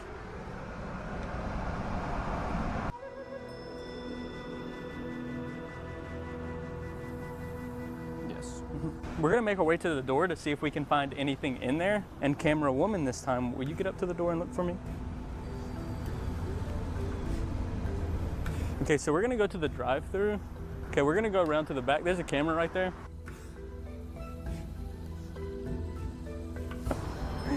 Okay, so they're probably watching us since they've detected motion. I've always wondered what the inside of a drive-thru looks like. Something was moving back there. Something in there? I wonder what's gonna happen if I hit this That doorbell, low-key if anything will jump actually fair, I'm not come. gonna lie. I don't know about you, but I don't think there's any Jack in that box. That's a pretty good joke. Okay, so we're gonna make our way around to the drive-thru window to see if we It's kind of crazy seeing abandoned buildings like this. I feel like it'd be so cool if they just didn't have the cameras, you could just explore it. I know like you could probably get sued for that or some shit, but like, I feel like that'd be so cool. see anything in there. Legally, I mean, be able to like go in here illegally and check it out. We're gonna keep looking around. We're not criminals. Not yet, at least. If I get desperate enough, I might be. Okay, so I think we've seen all there is to see in the Jack in the Box. Let's go ahead and head to the next store. Love that chicken from Popeyes. Popeyes is known to have some of the worst food consistency, and in the South where they're mainly located, Not gonna lie though, I fuck with Popeye. You like a biscuit, some honey, like some mashed potatoes, a chicken sandwich, or just like some chicken to begin with. That's with just so stores good. such as Bojangles, Zaxby's, and Zaxby's, they really stood no chance. I love Zaxby's. We're gonna investigate this place and see what's inside and explore all around. Zaxby's as your favorite chicken place is kind of a unique choice, but you know, So your I personal made my way preference. to the window of the Popeyes to see if I could find anything. This store was really gutted. So we're making our way around the building. The inside looks pretty creepy. We're gonna see if we can see anything from over here. Okay. They even still have the, I don't believe they're currently offering chocolate baked knits. A police department's just right there. We're currently maybe trespassing, I don't know. I don't see any cameras at this location like the rest of the places. If you were to pull into the There's a drive-thru camera right today, there. you would be met with this sign. Same one at the door. Pretty cool. Okay, so if you were pulling up to the drive-thru window right here, we're gonna see, oh, they've got it boarded up. No security cameras anywhere. I feel like that's where it used to be. Somebody's broke through right here. Be careful, there's glass on the ground. To the Popeyes Corporation, I promise I'm not a criminal and I would never break into a store. Unless I hit 10,000 subscribers soon. Then I might do it. It's so cool to see nature slowly starting to take over the store. I just love abandoned stuff. It's really cool and interesting. I think a sign used to be right there. That's my predicament.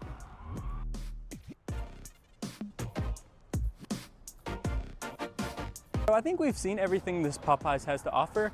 There's only one camera here, but I think it's time to go to the next location. Wendy's is good as shit. Wendy's. Honestly, Wendy's is doing great. A lot of their abandoned stores is just because they moved and remodeled into a new one. I actually love the Wendy's Frosty, but it's really cool to see an abandoned Wendy's. They're pretty rare. Also, I like this epic rap battles video.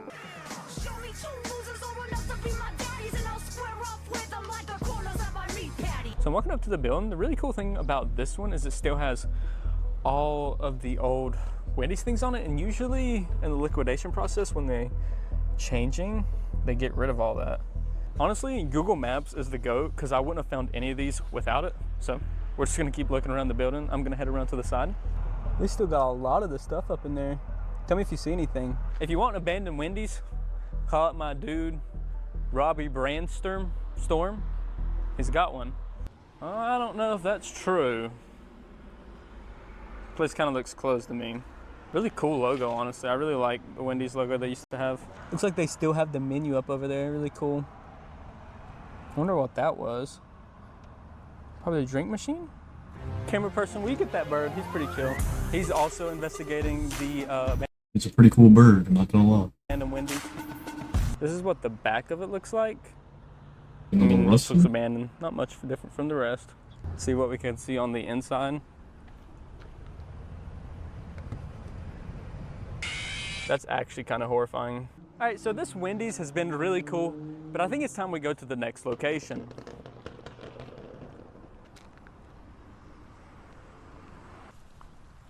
We've made it to the final restaurant. It is an abandoned fish camp called Harbor Inn. Harbor Inn is the southeastern region of fish camps. It used to have up to 40 stores. Now it has been reduced to 5, and I'm excited to look at this building because it looks really cool. A rainbow for our final restaurant. How cool. So Harbor Inn I actually used to go to as a kid, and I recently found out it's abandoned. So we're gonna explore this place and see if I can find any childhood nostalgia. The LEDs are still on even though it's abandoned. Pretty strange. Looks like it got changed into a Spanish restaurant at one point, but State of Harbor Inn, I'm confused. It's really cool to see. What was that audio? Why was it like... I gotta rewind it. You like hear that? The LEDs are still on even though it's abandoned. Pretty strange. Looks like it got changed into a Spanish restaurant at one point, but Strange audio choice. State of Harbor Inn, I'm confused. It's really cool to see a rainbow for our final location. Let's keep going on. I'm a criminal, mama. Didn't really see the rainbow that good, but you know, I saw it. We're gonna see if anything's behind it. There's some windows we can kind of look through, but I see a door that I'm specifically trying to look through. Why is that actually horrifying? Doors open, I'm gonna see what's Oh, in they did the there. jump scare that time. Trash. Ugh. Some graffiti art. Let's see what the artist did. Oh, it's warmer right here.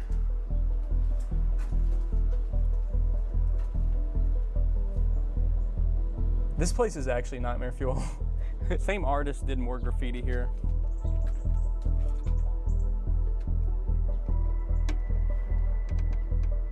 You can see a little bit better, but I don't really know what this was. It was takeout. It said it right above me.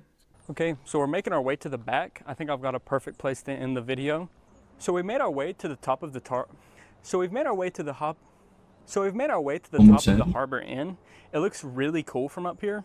You get a great view of a Nah, he's about to fall. He's going on a rusty thing to the roof. mountain range Oh, over he's there. about to fall.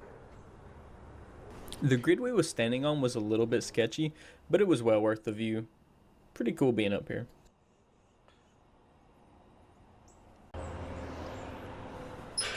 Really cool. So this is the end of the video. I hope you enjoyed it. If you don't know, I'm trying to hit 100,000 subscribers by June of 2027. If you want to help me with this channel, hit that subscribe button, like button, hype button, all the good stuff, and see y'all in the next one. I love that video. Y'all make sure, like, subscribe, and for the YouTube viewers, you know, if you're watching this on YouTube, like, subscribe on my channel too, and let's get into the next video. Why Sheldon is the least important character in Young Sheldon. Empty room of his house. The last day. Soon he'll leave for Caltech for good. Missy walks up to him and asks a question. Will you remember me? Any brother on Earth would hug his sister. Say something warm. Anything at all. And what does Sheldon do? He gives a tiny smile and says he has an eidetic memory, so he has no choice but to remember her. His sister opened up her heart to him, and he answered her Yo, what a dickhead. with a fact. Classic Sheldon. And here's the thing, this isn't really about Sheldon being cold. This whole scene is built around Missy, about a girl nobody noticed her whole life. Sheldon here is just a wall she's talking to. By the way, I already made a video about Missy. You can check it out on my channel. I always thought Young Sheldon was a story about Sheldon Cooper. Yeah, that one from The Big Bang Theory. I mean, it makes sense, right? His name is in the title. For 7 seasons, we watched this little genius grow up in Texas. The main character, the protagonist, the center of everything. But honestly, that's a huge misunderstanding that every viewer of the show has. Because if you really look closely, the whole picture flips. Sheldon is not the main character of his own show. He is, honestly, the least important character in this entire story. And it's not like his fault though, you know, he's supposed to have like pretty much no emotion. Supposed to be like the smart one, you know? I'm not saying that just to sound dramatic. I really believe it, and now I'm going to try to explain why. Hey, take a seat on Cooper's couch and enjoy the video. Let's figure out what actually makes a character important. An important character is someone who changes. Someone who goes through trials, breaks down, puts themselves back together, and by the end becomes a different person. That's the foundation of any story. But if you take Sheldon in the first episode, 9 years old, and Sheldon in the last one, 14 years old, and compare them, there's almost no difference. None at all. It's the same person. In the first... You also got to think though, they're basing it off of the Sheldon The Big Bang Theory. So they already started off with having him as a similar like identity as the one in Big Bang Theory. So they can't really change it, or they'd be changing like his whole character. Season, I mean, Sheldon chokes on a hot dog and stops eating solid food. One normal everyday stress, and he has a total meltdown. His parents drag him to a psychiatrist.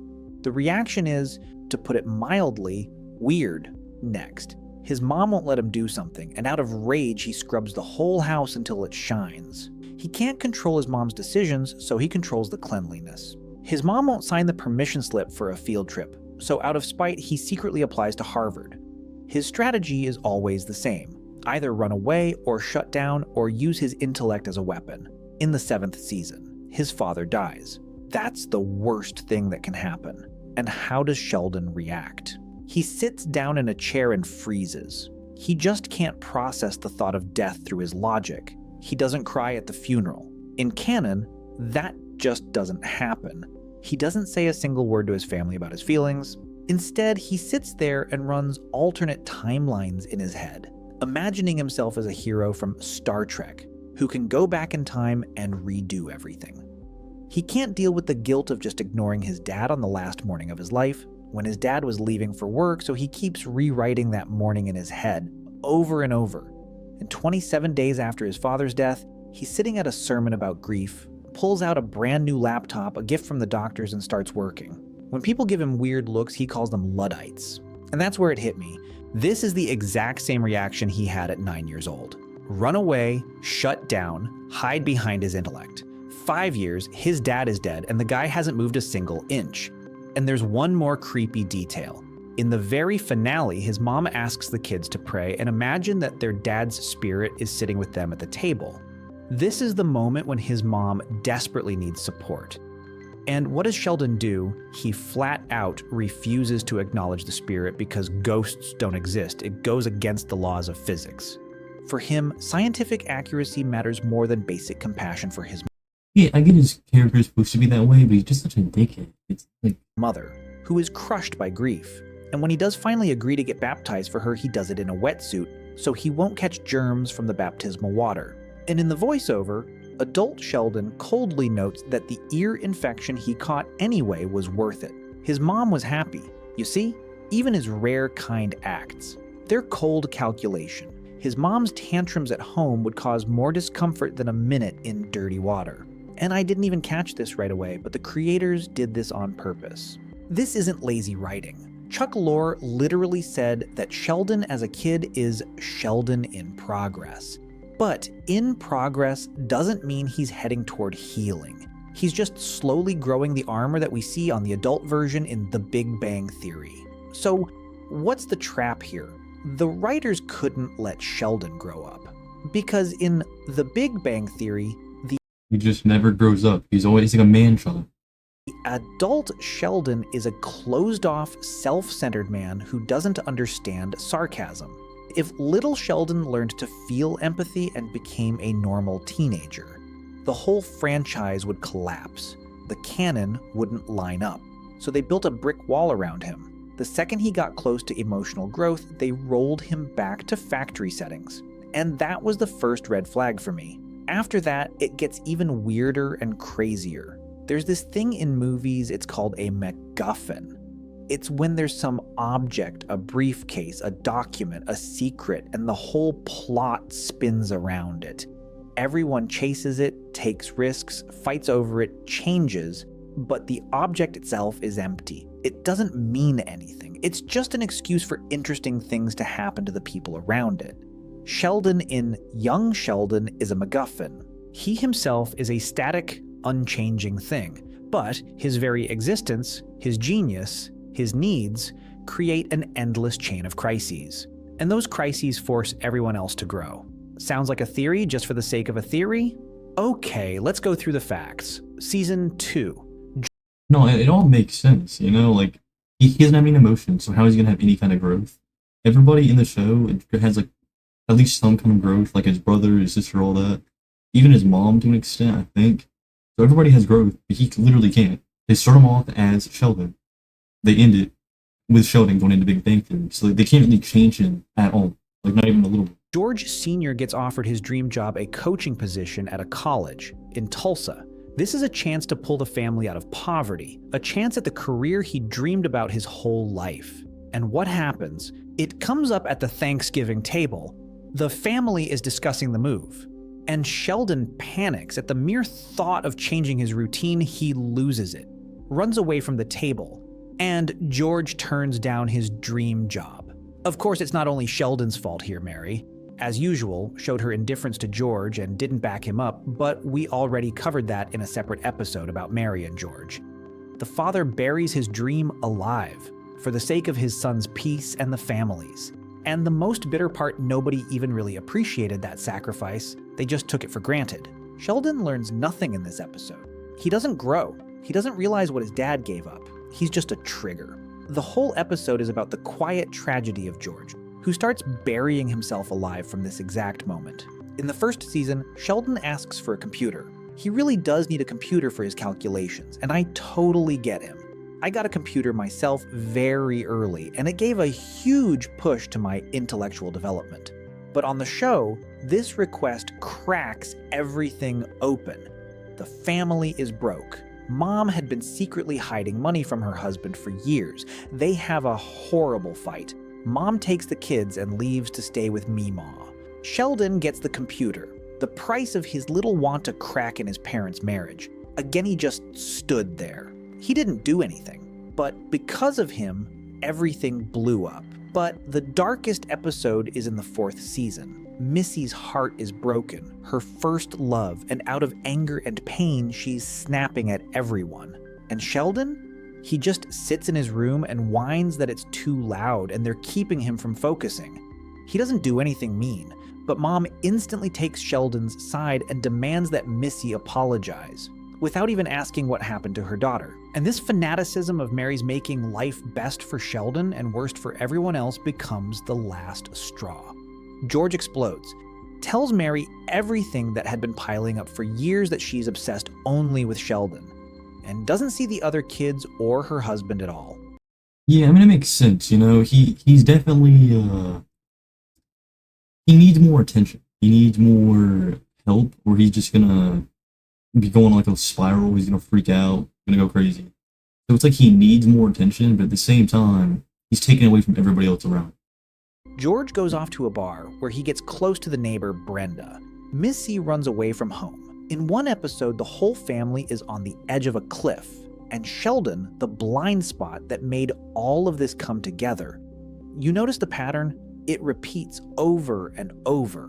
Sheldon is bored at school. He demands to be driven to lectures at the college, and Meemaw has to become his personal driver. She ends up in that classroom, meets Sturgis, and from there grows her whole multi-season romance arc.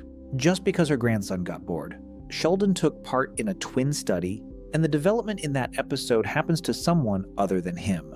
The tests show that Missy has an off-the-charts emotional intelligence. She reads psychologists like an open book, sees their hidden family problems, and the parents watching through the glass realize for the first time how badly they've neglected their daughter.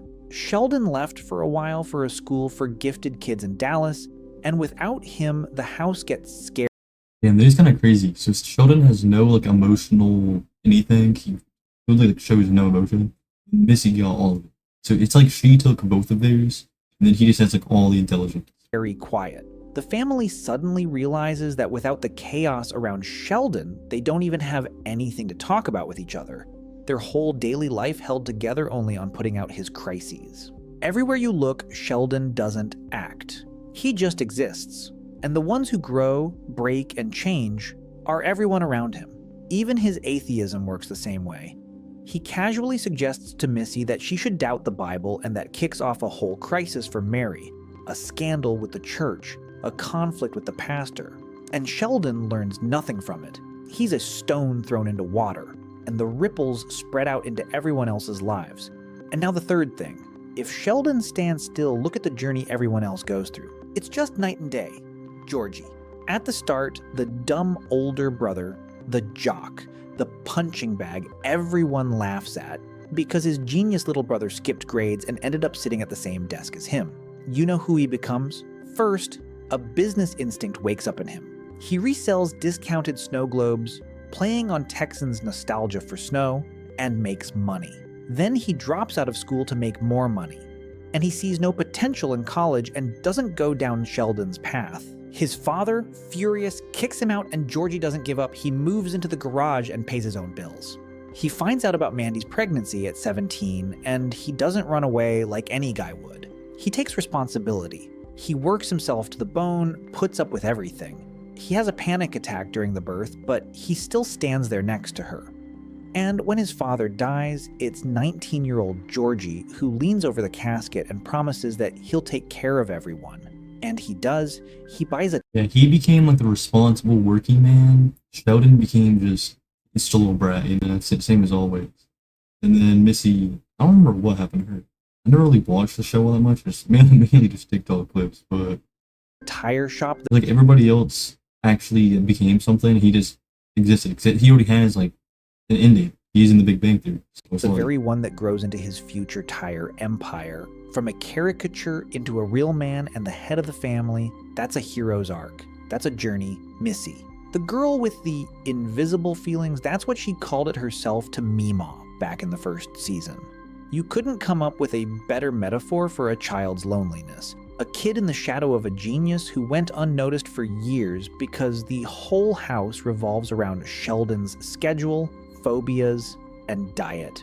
She goes through the pain of first love, through teenage rebellion, through stealing her dad's truck and running away from home, through the tornado, where in a ditch by the road, she truly makes up with her father, tearfully begging him to forgive her for everything.